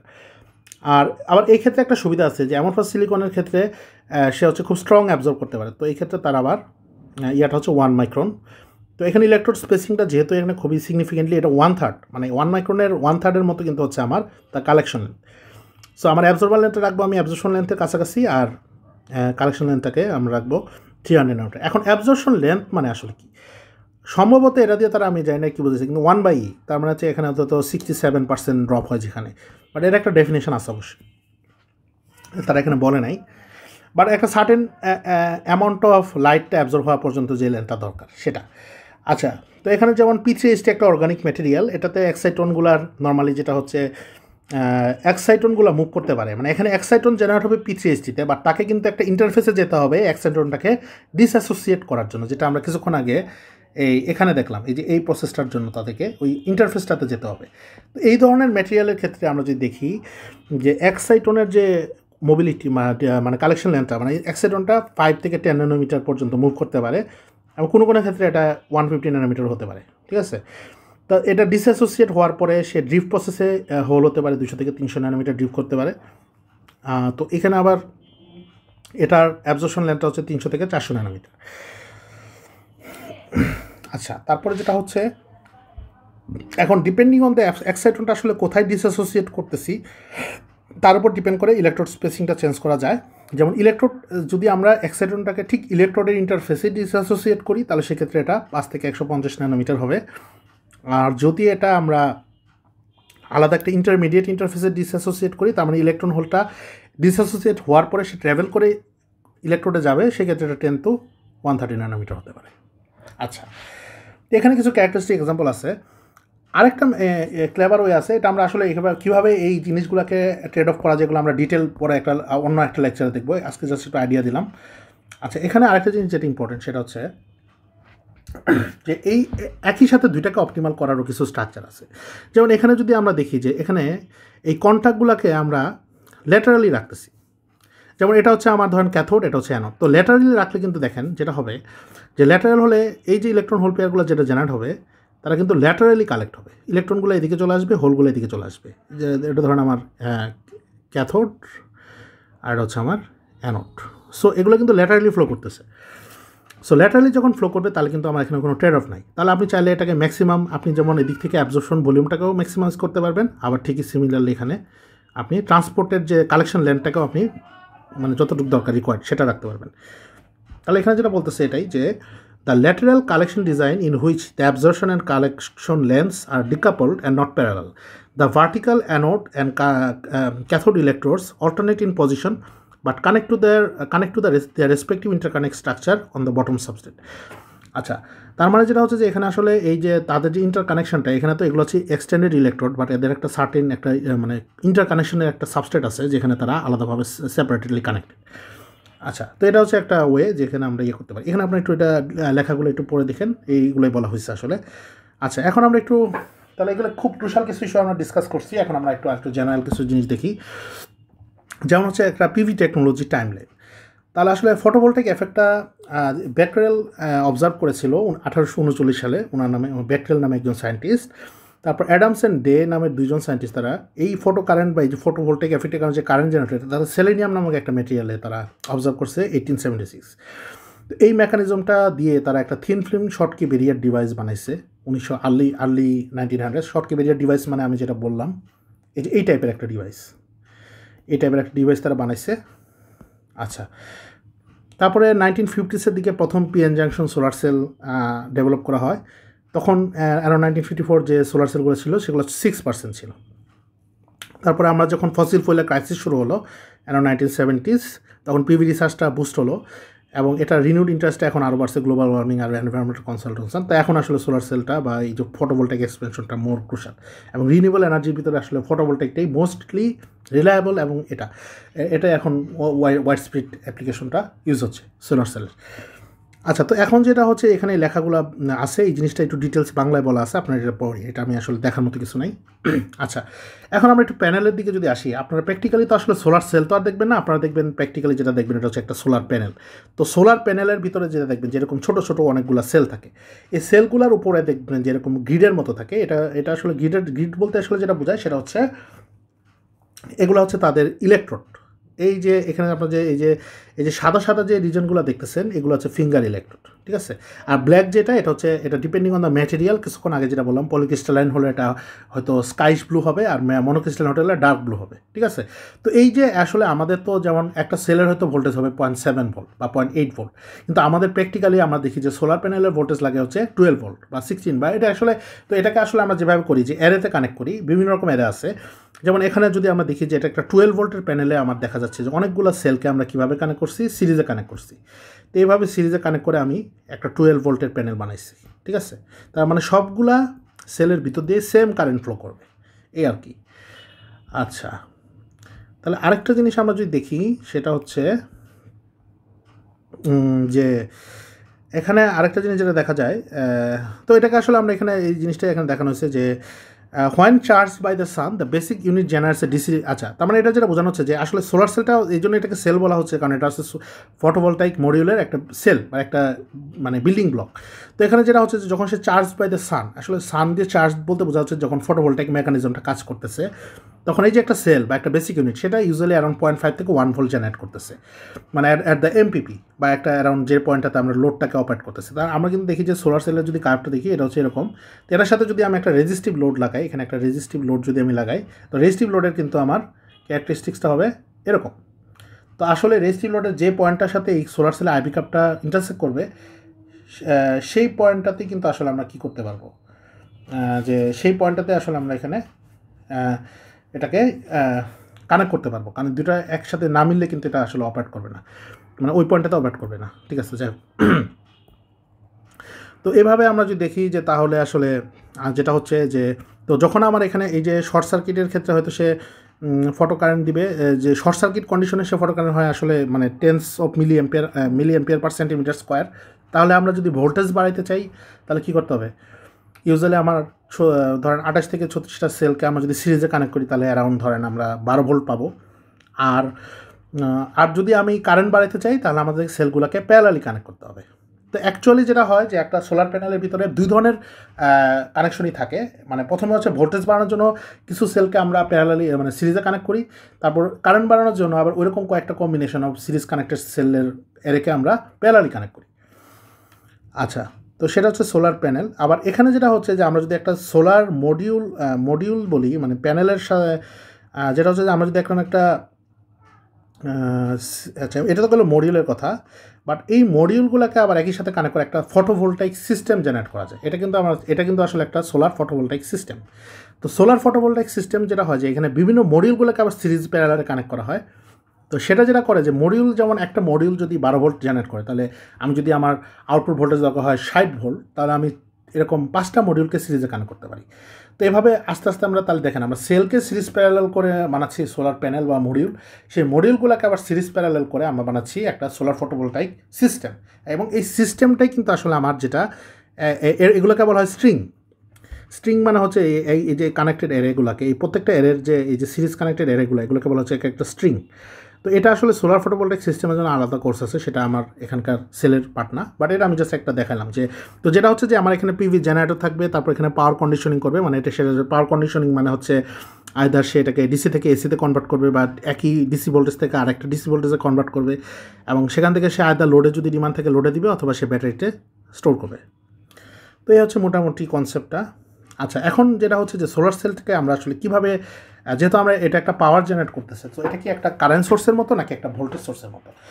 তো আমরা যদি একটা আইডিয়াল ভোল্টেজ সোর্স আর কারেন্ট সোর্স দেখি, যে ভোল্টেজ সোর্সের বা ব্যাটারির যে ক্রাইটেরিয়া, সেটা হচ্ছে সে ইরেসপেক্টিভ অফ দ্য কারেন্ট সে ট্রাই করবে তার আউটপুট ভোল্টেজটাকে কনস্ট্যান্ট রাখতে। তো আমরা যদি দেখি যে একটা ভোল্টেজ সোর্স, যদি দেখি যে ভোল্টেজ সোর্সে কিন্তু ইনিশিয়ালি যদি আমি কারেন্ট ড্র করতে থাকি, আস্তে আস্তে ভোল্টেজ সোর্সের ভোল্টেজটা চেঞ্জ হবে না, বা খুব অল্প চেঞ্জ হবে। তারপরে সে আস্তে আস্তে কারেন্টটা যখন ড্রাস্টিক্যালি বাড়তে থাকবে, একসময় গিয়ে ভোল্টেজটা ড্রপ করা শুরু করবে। অন দ্য আদার হ্যান্ড, আমি যদি একটা কারেন্ট সোর্স দেখি, কারেন্ট সোর্সের ক্ষেত্রে যেটা হবে যে কারেন্ট সোর্স কিন্তু কারেন্টটাকে ফিক্স রাখার চেষ্টা করবে ভোল্টেজ সুইপ করার সাথে সাথে, আর হয়তো একটা খুব হাই ভোল্টেজে গেলে কারেন্ট সোর্সটা আস্তে আস্তে করবে, মানে তখন তার কারেন্টটা ড্রপ করবে। এবং আপনি যদি খেয়াল করেন যে আমরা যদি এখানে দেখি যে সোলার সেলের ক্যারেক্টারিস্টিক্স কার্ভটা কিন্তু আসলে কারেন্ট সোর্সের মতোই। তো সোলার সেলে যেটা হয় যে ইনিশিয়ালি যখন 0 ভোল্টেজ থাকে, তখন সে একটা কনস্ট্যান্ট কারেন্ট দেয়, এবং আস্তে আস্তে যখন আমি কারেন্টটা মানে ভোল্টেজটা বাড়াই, আউটপুট ভোল্টেজটা বাড়তে থাকে, তখন কিন্তু মোটামুটি মানে কারেন্টটা ফিক্সডই থাকে। তারপরে হঠাৎ করে দেখা যায় যে এমপিপির পরে বা অ্যারাউন্ড এমপিপির দিকে ড্রাস্টিক্যালি ভোল্টেজ বাড়ানোর সাথে সাথে কারেন্টটা ড্রপ করে। তার মানে যেটা বোঝা যাচ্ছে যে আমরা চাইলে সোলার সেলকে আমরা একটা কারেন্ট জেনারেটরের সাথে আইডিয়াল যদি বলি, তাহলে আইডিয়াল সোলার সেল হলে সেটা একটা আসলে কারেন্ট সোর্সের মতো করে এটাকে ডিজাইন করা যায়। এবং আমরা যদি একটা সোলার সেলের সার্কিট মডেল দেখি, এটা হয়তো আমরা কিছুক্ষণ পরে দেখবো, আচ্ছা এটা আগে দেখে ফেলি, তারপর আমরা ওটা দেখবো যে সোলার সেলের সার্কিট মডেল যদি আমরা দেখি, তাহলে এখানে আসলে একটা কারেন্ট সোর্স দিয়ে আমরা এটাকে, এটা কারেন্ট সোর্সের সাথে একটা ডায়োড থাকে, এটা কীভাবে আসে আমরা এখন দেখবো কিছুক্ষণ পরে। আচ্ছা, এখন আরেকটা জিনিস যেটা ইম্পর্ট্যান্ট, এটা হচ্ছে কোয়ান্টাম এফিসিয়েন্সি। এই টার্মটা আপনারা দেখবেন, আপনারা যখন সোলার সেলের পেপার পড়বেন, এখানে একটা নাম আছে, এটাকে বলে কোয়ান্টাম এফিসিয়েন্সি। আচ্ছা, কোয়ান্টাম এফিসিয়েন্সি কথাটা যেখান থেকে আসতেছে, এটা দুই রকম হতে পারে। এই কিউইটা দুই রকম হয়, একটা হচ্ছে ইকিউই, একটা হচ্ছে আইকিউই। আচ্ছা, এক্সটার্নাল কোয়ান্টাম এফিসিয়েন্সি আর ইন্টারনাল কোয়ান্টাম এফিসিয়েন্সি। আচ্ছা, কোয়ান্টাম এফিসিয়েন্সি হচ্ছে, ধরেন আমার একটা সেলের ভিতরে 10টা ফোটন ঢুকলো। এখন এই যে 10টা ফোটন যে ঢুকলো, তার মধ্যে ধরেন আমার সবগুলা ফোটনই কিন্তু আসলে অ্যাবজর্ব হবে না। হয়তো ধরেন আমার এখানে 60টা ফোটন অ্যাবজর্ব হলো, তার মানে 60টা ইলেকট্রন হোল পেয়ার জেনারেট হলো। এই ইলেকট্রন হোল পেয়ার জেনারেট হলো 60টা, তার মধ্যে ধরেন আমার আলটিমেটলি 4টা ইলেকট্রন এই কন্ট্যাক্টে গেল, 4টা হোল এই কন্ট্যাক্টে গেল। তার মানে আসলে দেখেন 10টা ফোটন থেকে যারা অ্যাবজর্ব হলো, মানে 10টা ফোটন যারা এখানে এই ম্যাটেরিয়ালের ভিতরে ঢুকলো, মানে তার ইনসিডেন্ট হলো 10টা ফোটন, সেখান থেকে 60টা অ্যাবজর্ব হলো, সেখান থেকে 4টা আবার কনভার্ট হলো কারেন্টে, মানে ইলেকট্রন হোল পেয়ার জেনারেট করে কারেন্টে কনভার্ট হলো। তাহলে এখন যদি আমরা ইকিউইটা দেখি, ইকুই হচ্ছে আসলে আমি যদি দেখি যে ইনসিডেন্ট ফোটন, মানে এটা হচ্ছে কারেন্ট, মানে number of photon converted to current, তাহলে 4টা। আর এখানে ইকিউই এক্সটার্নালি যেটা ছিল ইনসিডেন্ট হয়েছিল 10টা, তাহলে এটা হচ্ছে আমার ইকিউই। আর আইকিউইটা যদি দেখি, সেটা হচ্ছে আমার এখানে আসলে 60টা অ্যাবজর্ব হয়েছে, সেখান থেকে 4টা। তার মানে ইনসিডেন্ট ফোটন দিয়ে যদি আমরা এটাকে ভাগ করি, তাহলে সেটা হচ্ছে আমার কোয়ান্টাম এফিসিয়েন্সিটা হলো ইন্টারনাল কোয়ান্টাম এফিসিয়েন্সি। আর যদি আমি এক্সটার্নাল কোয়ান্টাম এফিসিয়েন্সি আর যদি আমার কতগুলো ফোটন অ্যাবজর্ব হলো সেটার রেসপেক্টে যদি ভাগ করি, তাহলে সেটা হচ্ছে আমার কোয়ান্টাম এফিসিয়েন্সি, মানে ইন্টারনাল কোয়ান্টাম এফিসিয়েন্সি। তার মানে কোয়ান্টাম এফিসিয়েন্সি টার্মটা হচ্ছে একটা সেলের এফেক্টিভনেস, বা এটা কতটা এফিসিয়েন্টলি ফোটনটাকে কনভার্ট করতে পারে, এটা একটা মেজার।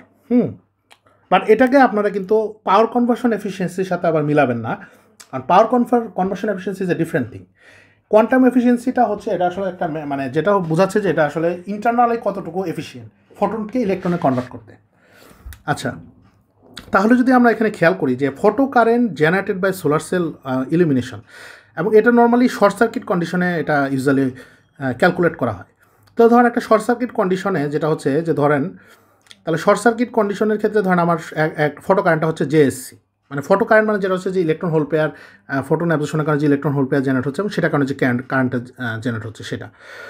আচ্ছা, তাহলে কোয়ান্টাম এফিসিয়েন্সি হচ্ছে, এটাকে যদি আমরা এভাবে বলতে পারি, is the probability that incident photon of energy E will deliver one electron to the external circuit. আচ্ছা, তাহলে আমরা যদি এখানে এভাবে খেয়াল করি যে তাহলে ধরেন আমার একটা সার্টেন এনার্জিতে যদি আমার বিএসই অ্যামাউন্ট অফ ইলেকট্রন, মানে বিএসই অ্যামাউন্ট অফ যদি আমার এখানে ফোটন ইনসিডেন্ট হয়, আর সেই এনার্জিতে যদি, তাহলে কোয়ান্টাম এফিসিয়েন্সিটা কিন্তু এনার্জি ডিপেন্ডেন্ট। মানে এটা কাইন্ড অফ হচ্ছে, যেমন আমরা যদি এখানে দেখি যে যেমন ফোটন ফ্লাক্স ডেন্সিটি, যেমন এই যে এই কাপটা যদি আমার ফোটন ফ্লাক্স ডেন্সিটি হয়, মানে যেটা হচ্ছে আমার সোলার স্পেকট্রাম, আর এইটা যদি আমার এই যে গ্রে কাপটা, এই গ্রে কাপটা দিয়ে যদি আমরা দেখি যে এটা হচ্ছে আমার, যেমন এই কাপটাকে যদি আমি বলি কোয়ান্টাম এফিসিয়েন্সি, তাহলে কোয়ান্টাম এফিসিয়েন্সিটা কিন্তু কাইন্ড অফ একটা ফিল্টারের মতো, যে এই কোয়ান্টাম এফিসিয়েন্সি দিয়ে এটাকে গুণ করে যতটুকু পাওয়া যাবে সেটা সেই রিজনটাতে আসলে সেই এনার্জি রেঞ্জে কিন্তু আসলে ইলেকট্রন হোল পেয়ারগুলো কারেন্টে কনভার্ট হবে, ঠিক আছে। তো এটা হচ্ছে কোয়ান্টাম এফিসিয়েন্সিটা হচ্ছে একটা প্রবাবিলিটির ইন্ডিকেটর, মানে একটা প্রবাবিলিটির মতো, যেটা বোঝাচ্ছে যে কোনো একটা এনার্জিতে কতগুলা ইলেকট্রন বা মানে probability that and the incident photon of energy E will deliver one electron. আচ্ছা আচ্ছা, তাহলে আমার মনে হয় কোয়ান্টাম এফিসিয়েন্সিটা বোঝানো গেছে। আচ্ছা, তো বেসিক্যালি আমরা যদি দেখি যে সোলার সেলটার ডার্ক সিচুয়েশন, এখানে দুইটা জিনিস আছে। একটা হচ্ছে, তাহলে এখন কথা হলো যে সোলার সেলের ডার্কের ক্ষেত্রে কী হবে। দেখেন, আমরা জানি যে একটা সোলার সেলের যদি আমরা ব্যান্ড ডায়াগ্রামটা দেখি, সোলার সেলের ব্যান্ড ডায়াগ্রামটা যদি আমরা খেয়াল করি, আবার একটু বেসিক একটা পিএন জাংশন যদি আমরা খেয়াল করি, এটা হচ্ছে আমার পিএন জাংশন। তো এখানে যেটা হবে যে ইলেকট্রন হোল পেয়ারগুলো জেনারেট হবে। তো ইলেকট্রন হোল পেয়ার জেনারেট হওয়ার পরে যেটা হবে সেটা হচ্ছে যে ইলেকট্রনগুলো এদিকে ডিফিউজ হবে আর হোলগুলা এদিকে আসবে। এটাই তো মেকানিজম, যখন ইলেকট্রন হোল পেয়ারটা, যখন আমার লাইট জেনারেট হবে। কিন্তু যখন লাইট জেনারেট হবে না, যখন লাইট থাকবে না, তখন কিন্তু রিভার্স ডিরেকশনে একটা কারেন্ট থাকে। কারণ রিভার্স ডিরেকশনে কারেন্ট কি, যে ইলেকট্রন হোল পেয়ার কিন্তু এদিকে যাচ্ছে, but at the same time কিছু ইলেকট্রন আবার থার্মাল এনার্জির কারণে তারা কিন্তু এই ব্যারিয়ারটা ওভারকাম করে অপোজিট ডিরেকশনে যেতে পারে। আবার সিমিলারলি একইভাবে হোলগুলা থার্মাল এনার্জির কারণে এই ব্যারিয়ারটা ওভারকাম করে এদিকে চলে আসতে পারে।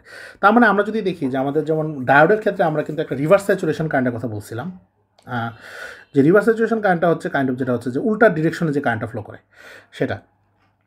তো এখানেও আসলে সোলার সেলে ডার্ক সিচুয়েশনে একটা কারেন্ট ফ্লো করতে পারে, এবং এই ডার্ক সিচুয়েশনে কারেন্টটা ইন্টারেস্টিংলি যেটা হচ্ছে যে এই ডার্ক কারেন্টটা আবার ডিপেন্ড করে আউটপুট ভোল্টেজের উপরে। মানে ডার্ক, মানে যখন ডার্ক কথাটার অর্থ হচ্ছে যে যখন আমার সোলার সেলে কোনো ধরনের ফটো জেনারেশন হচ্ছে না সেটা। তো নর্মালি যেটা হয় যে ডার্ক সিচুয়েশন, আপনি দেখেন যে আপনি যখন একটা ভোল্টেজ অ্যাপ্লাই করবেন, তো ভোল্টেজ ছাড়া আপনি যদি দেখেন যে একটা ভোল্টেজ যখন আমার নাই, ভোল্টেজ না থাকলে আমার এটা হচ্ছে ব্যান্ড ডায়াগ্রাম, ঠিক আছে। তো আপনি যখনই ভোল্টেজ অ্যাপ্লাই করবেন, তো এটা হচ্ছে আমার ধরেন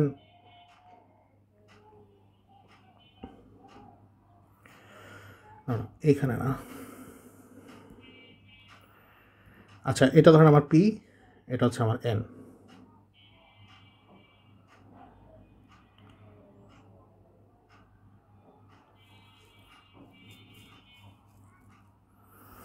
আচ্ছা, তো আমরা যখন এখানে ভোল্টেজ অ্যাপ্লাই করবো, ভোল্টেজ অ্যাপ্লাই করলে যেটা হবে যে এই যে ব্যান্ড বেন্ডিংটা, এই ব্যান্ড বেন্ডিংটার অ্যামাউন্টটা কিন্তু আরও কমতে থাকবে। মানে ভোল্টেজটা আমরা এমন দিকে অ্যাপ্লাই করবো যেন এটা যখন এরকম ছিল, তো ভোল্টেজ অ্যাপ্লাই করার পরে হয়তো দেখা যাবে যে এই ব্যান্ড বেন্ডিংটা এরকম হয়ে গেছে, ঠিক আছে, এরকম হয়ে যাবে। তো ব্যান্ড বেন্ডিংটা যখন এরকম হয়ে যাবে, তখন কিন্তু এই ব্যারিয়ার হাইটটা আগে যেটা ছিল এখান থেকে এইটুকু, আগে কিন্তু ব্যারিয়ার হাইটটা ছিল এতটুকু, এখন এই ব্যারিয়ার হাইটটা হবে এখান থেকে এইটুকু। তার মানে কিন্তু এখন রিভার্স ডিরেকশনে যে কারেন্টটা ফ্লো হওয়ার জন্য, মানে রিভার্স ডিরেকশনে ইলেকট্রন হোল পেয়ার ফ্লো করার জন্য যে এনার্জি ব্যারিয়ারটা ছিল সেটা কমে গেছে। তো আসলে এই জন্য যেটা হবে যে ডার্ক কারেন্টটা আসলে ইয়ার সাথে ভোল্টেজ অ্যাপ্লাইড ভোল্টেজের সাথে এক্সপোনেনশিয়ালি বাড়বে, ঠিক আছে। এবং এটাই আসলে হচ্ছে যে একটা সার্টেন অ্যামাউন্টের পরে হুট করে কারেন্টটা ডার্ক কারেন্টটা বেড়ে যায়। তাহলে ফটো কারেন্টটা কী করে, আসলে ফটো কারেন্টটা যেটা হচ্ছে যে এটাকে একটা আপশিফট করে দেয়।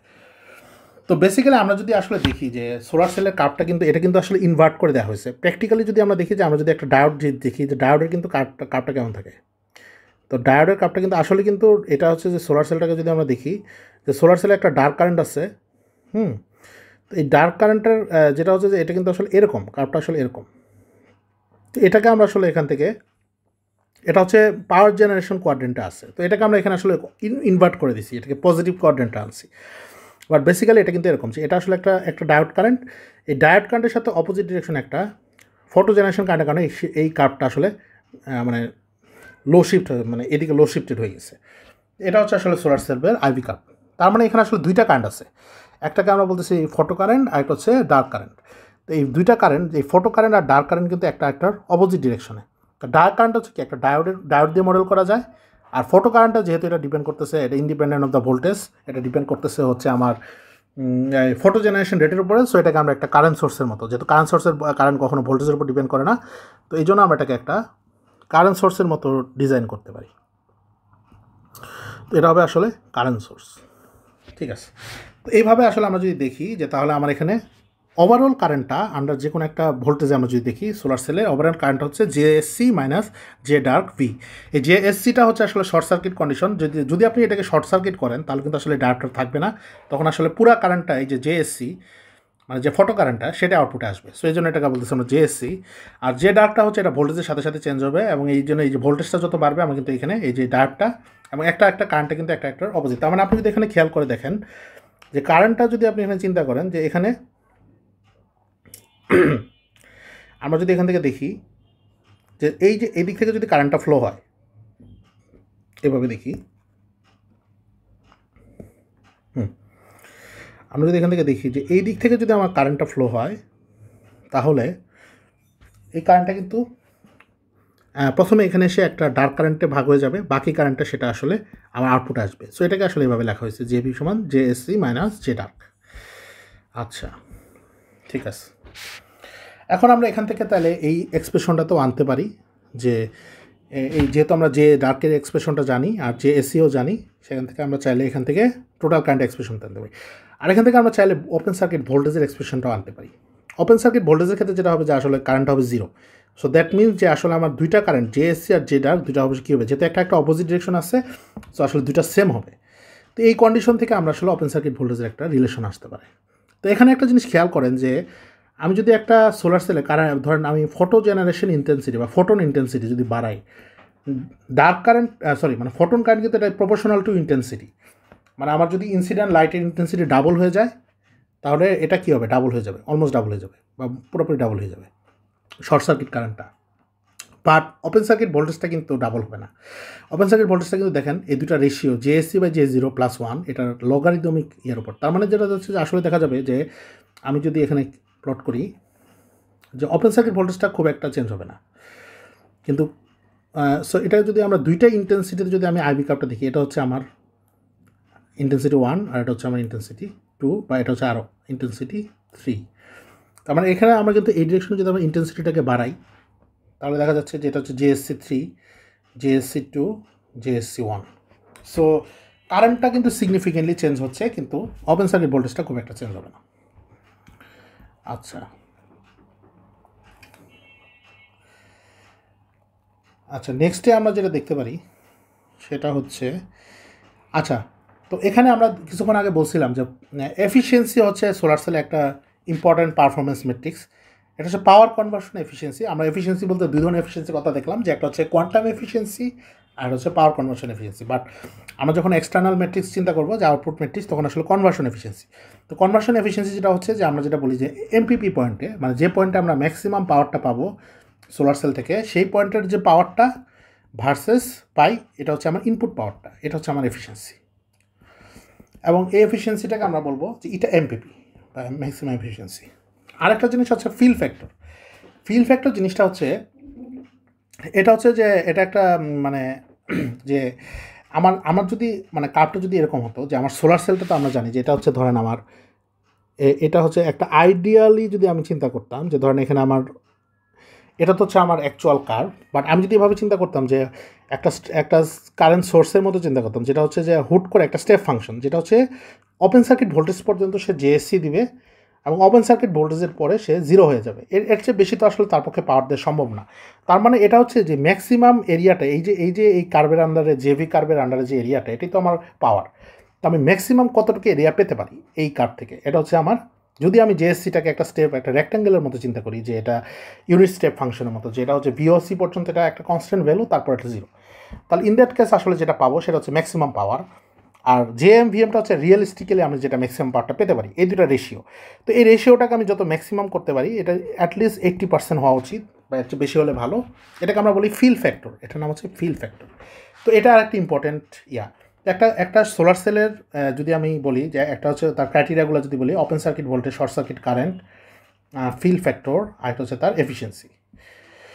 তো এগুলো আসলে আমরা সোলার প্যানেলেও দেখবো যে এই রেটিংগুলো দেওয়া থাকে, যে এটা এবং একটা STC condition, standard temperature and ambient condition টেম্পারেচারে থাকে। এটা একটা 25 ডিগ্রি, কারণ এই ভ্যালুগুলো কিন্তু টেম্পারেচারের সাথে চেঞ্জ হয়। সো এটা নর্মালি একটা 25 ডিগ্রি সেলসিয়াস, এবং এটা একটা স্ট্যান্ডার্ড অ্যাম্বিয়েন্ট টেম্পারেচার কন্ডিশনে এটা করা হয়, এবং একটা স্ট্যান্ডার্ড স্পেকট্রামের রেসপেক্টে করা হয়, যেটা হচ্ছে AM1.5D অথবা AM1.5G, এটা বলা থাকবে আপনার, ঠিক আছে। তবে নর্মালি AM1.5Gটা ইউজ করে 1000 ওয়াট পার মিটার স্কোয়ার, এটাকেই তারা একটা সোলার সিমুলেটরগুলোতে এই ভ্যালুটা ইউজ করা হয়। আচ্ছা, তো এখানে আমরা কিছু এটাকে আমরা এই যেখানে একটা টেবিল দেখতে পারতেছি আমরা, এই টেবিলটা আমরা এটাকে বলে পিভি এফিসিয়েন্সি টেবিল। হ্যাঁ, এই পিভি এফিসিয়েন্সি টেবিলটা কিন্তু আমি আপনাদেরকে ওয়েবসাইটে দিয়ে দিচ্ছি। এখানে 2টা ভার্সন দেওয়া আছে, এটা বোধহয় সম্ভবত গত বছর একটা ভার্সন, বাট এখান থেকে আমি যেটা আপনাদের দেখাতে চাচ্ছি যে লেটেস্ট স্টেট অফ দ্য আর্টটা কী। এগুলো সবই কিন্তু প্র্যাকটিক্যাল সোলার সেল, এবং প্রত্যেকটাই প্র্যাকটিক্যাল সোলার সেলেরই, এগুলো ল্যাব হোক বা ইন্ডাস্ট্রিতে হোক। এবং এগুলো কিন্তু দেখেন, আমরা কিছুদিন পরে নেক্সট উইকে হয়তো আপনাদের নেক্সট লেকচার 2তে হয়তো আমরা শকলি কোয়েজার লিমিটটা পড়বো। বাট একটা জিনিস এখানে ইম্পর্টেন্ট খেয়াল করে দেখেন যে একটা সিলিকনের জন্য শকলি কোয়েজার লিমিটটা হচ্ছে অ্যারাউন্ড 30, অ্যাকচুয়ালি না, নট সিলিকন, এটা ইন জেনারেল যদি আমি বলি যে সিঙ্গেল জাংশন সোলার সেলের জন্য শকলি কোয়েজার লিমিটটা হচ্ছে অ্যারাউন্ড 33%-এর মতো, অ্যারাউন্ড 33%। এটা এক্সাক্ট ভ্যালুটা আমার এই মুহূর্তে মনে নেই, এটা কাছাকাছি এই আর কি। তো সেটা হচ্ছে যে এই শকলি কোয়েজার লিমিটটা যদি আমরা 33% হয়, তাহলে এটা কিন্তু আসলে থিওরিটিক্যাল আপার লিমিট, মানে এর বেশি আসলে থিওরিটিক্যালি পসিবল না। তো এখন আমরা যদি দেখি যে ক্রিস্টালাইন সিলিকনে সিঙ্গেল জাংশনে এটা কিন্তু অলমোস্ট খুব কাছাকাছি চলে গেছে, এবং ইভেন এখন দেখবেন যে আপনি ইভেন অনেক ভালো ভালো টেন্ডেম সোলার সেলও আসলে এই লিমিটটা এই 27% রিচ করা বেশ টাফ। তার মানে আপনাদের কিন্তু একটা প্রজেক্ট আছে এই ইয়াতে, তো আপনাদের যদি আপনারা টেন্ডেম ইউজ করে অ্যাটলিস্ট 27% না আনতে পারেন, তাহলে কিন্তু আসলে এটা মানে স্টেট অফ দ্য আর্টকে আসলে তাহলে এটা কোনো মেক সেন্স করবে না, কারণ আমরা টেন্ডেমটা ইউজই করবো হচ্ছে সিঙ্গেল ক্রিস্টালাইন সোলার সেলের এফিসিয়েন্সিটাকে ক্রস করার জন্য। হ্যাঁ, তো এখানে যে দেখা যাচ্ছে যে এটা অলমোস্ট স্টেট অফ দ্য আর্টের 27% ক্রস করে গেছে সিলিকনের ক্ষেত্রে, এবং এটা ফিল ফ্যাক্টরগুলো আপনি যদি খেয়াল করেন অ্যারাউন্ড 86%, আমি যেটা বলছিলাম কিছুক্ষণ আগে, যে এখানে বেশিরভাগ ক্ষেত্রে দেখবেন। তারপরে যেটা হচ্ছে যে থিন ট্রান্সফার, মানে এটা হচ্ছে ক্রিস্টালাইনটা বাল্ক হয়, এটা থিন ফিল্ম স্টাইলের হয়, থিন ফিল্ম সিলিকন হতে পারে, এবং এগুলোর ক্ষেত্রে 21%। তারপরে আপনি যদি 3.5-এর দিকে যান, গ্যালিয়াম আর্সেনাইড যদি ইউজ করেন 29%, তারপর CIGS এগুলোর ক্ষেত্রে 23%, অ্যামরফাসের ক্ষেত্রে 10%, 11%, পেরোক্সাইড যেটা খুবই কমন একটা ম্যাটেরিয়াল এখন, মানে হট টপিক সোলার সেল রিসার্চের, সেগুলোর ক্ষেত্রে 25% পাওয়া যাচ্ছে। তো এরকম মানে মোটামুটি আমরা দেখতেছি যে, এবং আপনি যদি এখানে দেখেন যে অ্যারাউন্ড এফিসিয়েন্সি রেঞ্জটা 27% বা এরকম, মানে ভালো সেলগুলো এরকম নেন যে এখন এফিসিয়েন্ট সিঙ্গেল ক্রিস্টাল, মানে সিঙ্গেল জাংশনের ক্ষেত্রে আমি যদি বলি, নট টেন্ডেম। আচ্ছা, তারপর একটা জিনিস খেয়াল করেন এখানে, যেটা হচ্ছে যে আপনি যদি ফিল ফ্যাক্টরটা খেয়াল করেন, ফিল ফ্যাক্টরটা হচ্ছে অ্যারাউন্ড 80% বা অ্যারাউন্ড 80-র কাছাকাছি, 70-75 ডিপেন্ড করতেছে বিভিন্ন রকম স্ট্রাকচারের উপর ডিপেন্ড করে। এখানে কিন্তু আরেকটা জিনিস ইম্পর্ট্যান্ট, যে হয়তো অর্গানিক সেলগুলা বা অন্যান্য সেলগুলা হয়তো সিলিকনের মতো এফিসিয়েন্ট না, বাট এখানে আরও কিছু অ্যাপ্লিকেশন আছে যেখানে আসলে সিলিকন ইউজ করা যাবে না। যেমন হতে পারে যে ফ্লেক্সিবিলিটি যদি আপনার একটা ইস্যু হয়, যে এখানে কিন্তু সিলিকন কিন্তু ফ্লেক্সিবল না, কিন্তু আপনি যদি ওয়ারেবল ফটোভোল্টাইক্স চান, যে আপনার হয়তো একটা ওয়ারেবল গ্যাজেট আছে, বা যেটা হচ্ছে আপনি ব্যান্ড মানে হাতের ভিতরে পেঁচায় রাখতে পারবেন এবং সেই সাথে সেটা চার্জ হবে, তাহলে সেক্ষেত্রে কিন্তু আপনার অন্য ধরনের ম্যাটেরিয়াল লাগবে, যেটা হয়তো এফিসিয়েন্ট না, বাট এটা ফ্লেক্সিবল। তো এরকম বিভিন্ন ইস্যু বা অ্যাপ্লিকেশনের উপর ডিপেন্ড করে আমাদের কম এফিসিয়েন্সি হলেও সেগুলো আমরা ইউজ করতে পারি, ঠিক আছে। তো এরকম এই টোটাল এটার আরও অনেকগুলা বিভিন্ন আর্কিটেকচারের জন্য দেওয়া আছে এফিসিয়েন্সি টেবিলটা, এটা আপনারা দেখতে পারেন, এটা টোটালটা আমার ওয়েবসাইটে দেওয়া আছে। আচ্ছা, লাস্ট যে টপিকটা আমরা এখন দেখব, এটা হচ্ছে প্যারাসাইটিক রেজিস্ট্যান্স। এখন পর্যন্ত আমরা যে এখানে যে সোলার সেলের যে মডেলটা আমরা দেখাইছি, সার্কিট মডেল, এখানে কিন্তু আমরা কোনো রেজিস্ট্যান্স কনসিডার করি নাই, বাট অ্যাকচুয়াল প্র্যাকটিক্যাল সোলার সেলে প্যারাসাইটিক রেজিস্ট্যান্স থাকে। একটা হচ্ছে যে দেখেন, যখন আমার ইলেকট্রন হোল পেয়ারগুলো জেনারেট হচ্ছে, সেই ইলেকট্রন হোল পেয়ারগুলো কিন্তু আসলে কী হতে পারে, যে যখন সে যাচ্ছে মানে কন্ট্যাক্টে, যখন সে এই কন্ট্যাক্টে রিচ করার জন্য সে যে পাথ দিয়ে ফ্লো করতেছে, সেখানে কিন্তু তার একটা ল্যাটারালি ফ্লো করুক বা ভার্টিক্যালি ফ্লো করুক, তার এখানে কিন্তু একটা ট্রান্সপোর্টের সময় তার একটা রেজিস্ট্যান্স সে ফিল করতেছে, মানে তার ইলেকট্রিক্যাল একটা রেজিস্ট্যান্স সে ফিল করবে। এখন এই ইলেকট্রিক্যাল রেজিস্ট্যান্সের কারণে তার অ্যাকচুয়ালি কী হবে, তার এনার্জি লস হবে, এবং এই এনার্জি লসের কারণে আসলে যেটা হবে, তার ভোল্টেজটা ড্রপ হবে। তো এই যে তার সিরিজ রেজিস্ট্যান্স মানে তার যে এই যে তাহলে এই কারেন্টটা মানে এই সোলার সেলের কারেন্টটা জেনারেট হওয়ার জন্য তার যে ফ্লো হওয়া দরকার সেই ফ্লো হওয়ার পথে যে সে রেজিস্ট্যান্সটা পাচ্ছে সেটাকে আমরা বলি সিরিজ রেজিস্ট্যান্স।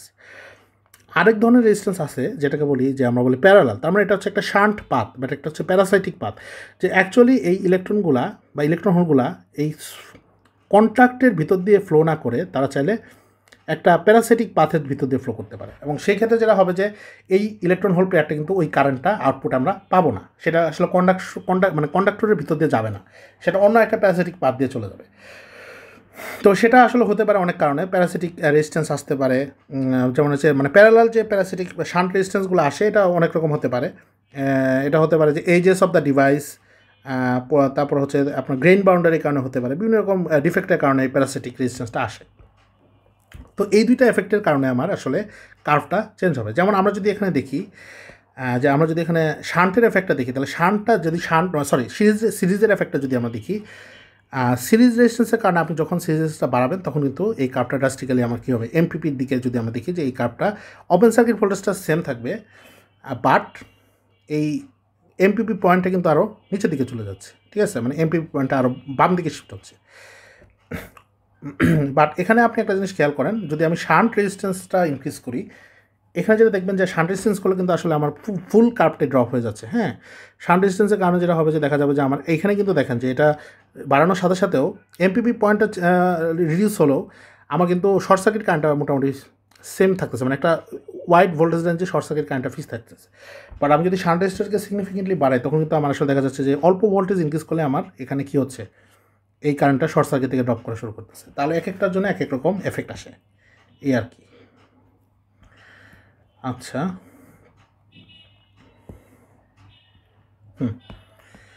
আচ্ছা, তাহলে আমরা যদি এই এফেক্টটাকে কনসিডার করি, এই দুইটা এফেক্টকে যদি আমরা কনসিডার করি, তাহলে আমার ওভারঅল কারেন্টের এফেক্ট মানে কারেন্টের ইকুয়েশনটা আসবে এরকম, যেটা হচ্ছে যে আমার আউটপুট কারেন্টটা হচ্ছে যে তাহলে যেটা হবে যে এটা তো আমার আগে ছিল, এই জিনিসটা আগে ছিল, আর আসলে এটাকে আমরা যদি একটু এভাবে লিখি, উল্টাভাবে লিখি, যে আসলে যে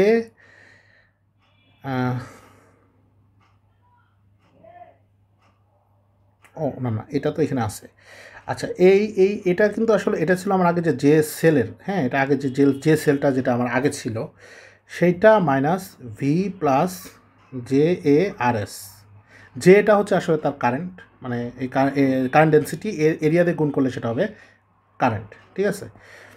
তো এইখানে যদি আমি দেখি যে এটাকে যদি আমি আসলে গুণ করি জে আর এস, এখন আমি যদি এটাকে এই সাইডে নিয়ে আসি, মানে এটাকে যদি আমি যেটা হচ্ছে যে এটাকে যদি আমি এখন দুই দিকে গুণ করি আর এস দিয়ে, তাহলে যেটা হবে আমার এখানে জে আর এস আসবে, জে সেল আর এস আসবে, আর এখানে যেটা থাকবে সেটা হচ্ছে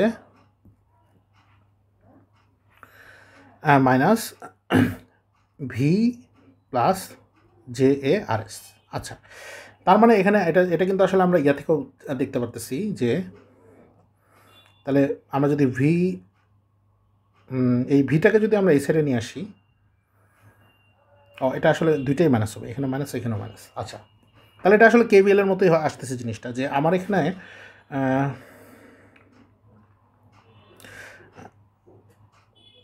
জে আর এস, এটা তো আসলে নিচে আর শান্ট ছিল, এটা আর শান্ট হবে। আচ্ছা, তাহলে যে আর শান্ট, আচ্ছা, এখানে আর শান্টটাকে সম্ভবত আমরা এখানে যেটা ছিল এটা যেমন শিট রেজিস্ট্যান্স, এটা হচ্ছে পার ইউনিট এরিয়াতে, আর শান্টটা কিন্তু আসলে শিট নেই, এটা হচ্ছে টোটাল রেজিস্ট্যান্স, কারণ এখানে আসলে যে আর শান্ট করলে এখানে একটা ভোল্টেজ আসতে হবে আমাদেরকে। তো এখান থেকে আমরা যদি যেটা দেখতেছি যে আপনি যদি এখানে খেয়াল করেন যে যে আর শান্ট হচ্ছে এই কারেন্টটা, যে আর শান্ট না, এটা হচ্ছে জে সেল আর শান্ট, হ্যাঁ। আচ্ছা, এখানে জে সেল আর শান্টটা হচ্ছে আমার এই কারেন্টটা, মানে এটার ভিতর দিয়ে যে কারেন্টটা যাচ্ছে এটা হচ্ছে জে সেল আর শান্ট, এটার ভিতর দিয়ে যে ভোল্টেজটা ড্রপ হচ্ছে সেটা। আচ্ছা, তাহলে আমার এখানে যদি আমরা দেখি যে আগে কিন্তু আমাদের এখানে ছিল জে সেল, হ্যাঁ, এই পর্যন্ত জে সেল ছিল এবং এটাই আসলে বাড়িতে যাচ্ছিল, কিন্তু এখন এখানে আসার পরে কারেন্টটা দুই ভাগে ভাগ হয়ে যাবে, এই জে সেল থেকে এখানে তো জে সেলই বোঝাচ্ছে, বাট এখান থেকে জে সেল থেকে তারা এখানে যেটা দেখাচ্ছে যে এই যে যেটা আসতেছে আউটপুট, মানে এখানে হচ্ছে সেটা হচ্ছে জে, এই জে সেলটা এখানে আসবে জে, আর আরেকটা ইয়াটা চলে যাবে হচ্ছে এখানে, আরেকটা পার্ট চলে আসবে হচ্ছে এখান দিয়ে, এটা হচ্ছে জে প্যারাসাইটিক, আর এখান থেকে যেটা আসবে আউটপুট আসবে জে। তাহলে যদি আমরা দেখি যে আসলে যদি আমরা এখান থেকে দেখি যে এটা হচ্ছে আমি যদি আমার মতো করে করি জিনিসটা, তাহলে আমরা যদি এখান থেকে দেখি যে আমরা যদি কেভিএল ইউজ করি, যে এখানে হচ্ছে V plus J R S, আসলে যেটা আসবে সেটা হচ্ছে J sell minus J R shunt. আচ্ছা, তো আসলে এভাবে যদি করি তাহলে কিন্তু আমার মনে হয় এটার সাথে মিলতেছে, যে আমরা যদি এভাবে দেখি তাহলে এখানে V plus J R S by R shunt সমান আসলে যেটা আসতেছে সেটা হচ্ছে জে সেল মাইনাস জে। তো এই যে আপনি দেখেন এখানে কিন্তু আসলে সেটাই আসছে যে জে সেল মাইনাস জে। তো আসলে জে সেল বলতে আসলে যেটা তারা বোঝাচ্ছে, এটা হচ্ছে আমার এই যে জে সেল মানে কিন্তু আসলে আমার এখানে আপনি যদি দেখেন যে জে সেলটা আসলে যেটা হচ্ছে সেটা হচ্ছে J short circuit minus J dark current. তো এটাই আসলে আমার জে সেল।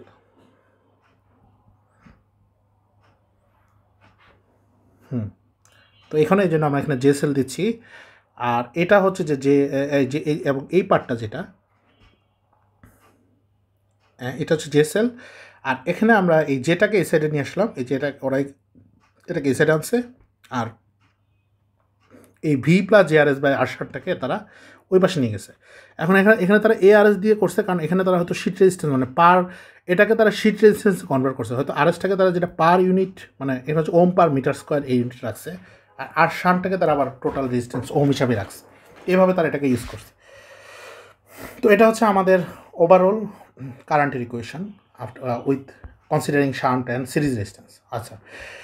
আচ্ছা, ফাইনালি আরেকটা জিনিস বলি, এটা হচ্ছে লেকচারটা শেষ করার আগে লাস্ট একটা জিনিস, সেটা হচ্ছে যে আমাদের এখানে কিন্তু আমরা যখন এই ডার্ক কারেন্টটা কনসিডার করছি, আমরা কিন্তু ডায়োডের ক্ষেত্রে আপনারা পড়ছেন পিএন জাংশন ডায়োডে, যখন আপনারা ডায়োড মডেলটা পড়ছেন এখানে একটা নন আইডিয়ালিটি ফ্যাক্টর থাকে এম, এই এমটা কিন্তু আমরা এখানে কনসিডার করি নাই, ঠিক আছে? তো এমটা যদি নন আইডিয়ালিটি ফ্যাক্টরটা কনসিডার করি তাহলে সেই ক্ষেত্রে হচ্ছে আমার এখানে একটা এম আসবে, যেটা হয়তো এখানে আমাদের ছিল না। তো যাই হোক, এই ছিল আমাদের লেকচার 1। তো আশা করি আপনারা বুঝতে পারছেন। এটা যদি আপনারা কোনো জায়গায় প্রবলেম থাকে আপনারা এটা দেখেন, রেকর্ডিংটা দেখার পরে যদি কোনো প্রবলেম থাকে আপনারা নোট ডাউন করতে পারেন, এটা আমরা নেক্সট লেকচারে বা নেক্সট ক্লাসে আমরা এটা ডিসকাস করব। ধন্যবাদ সবাইকে।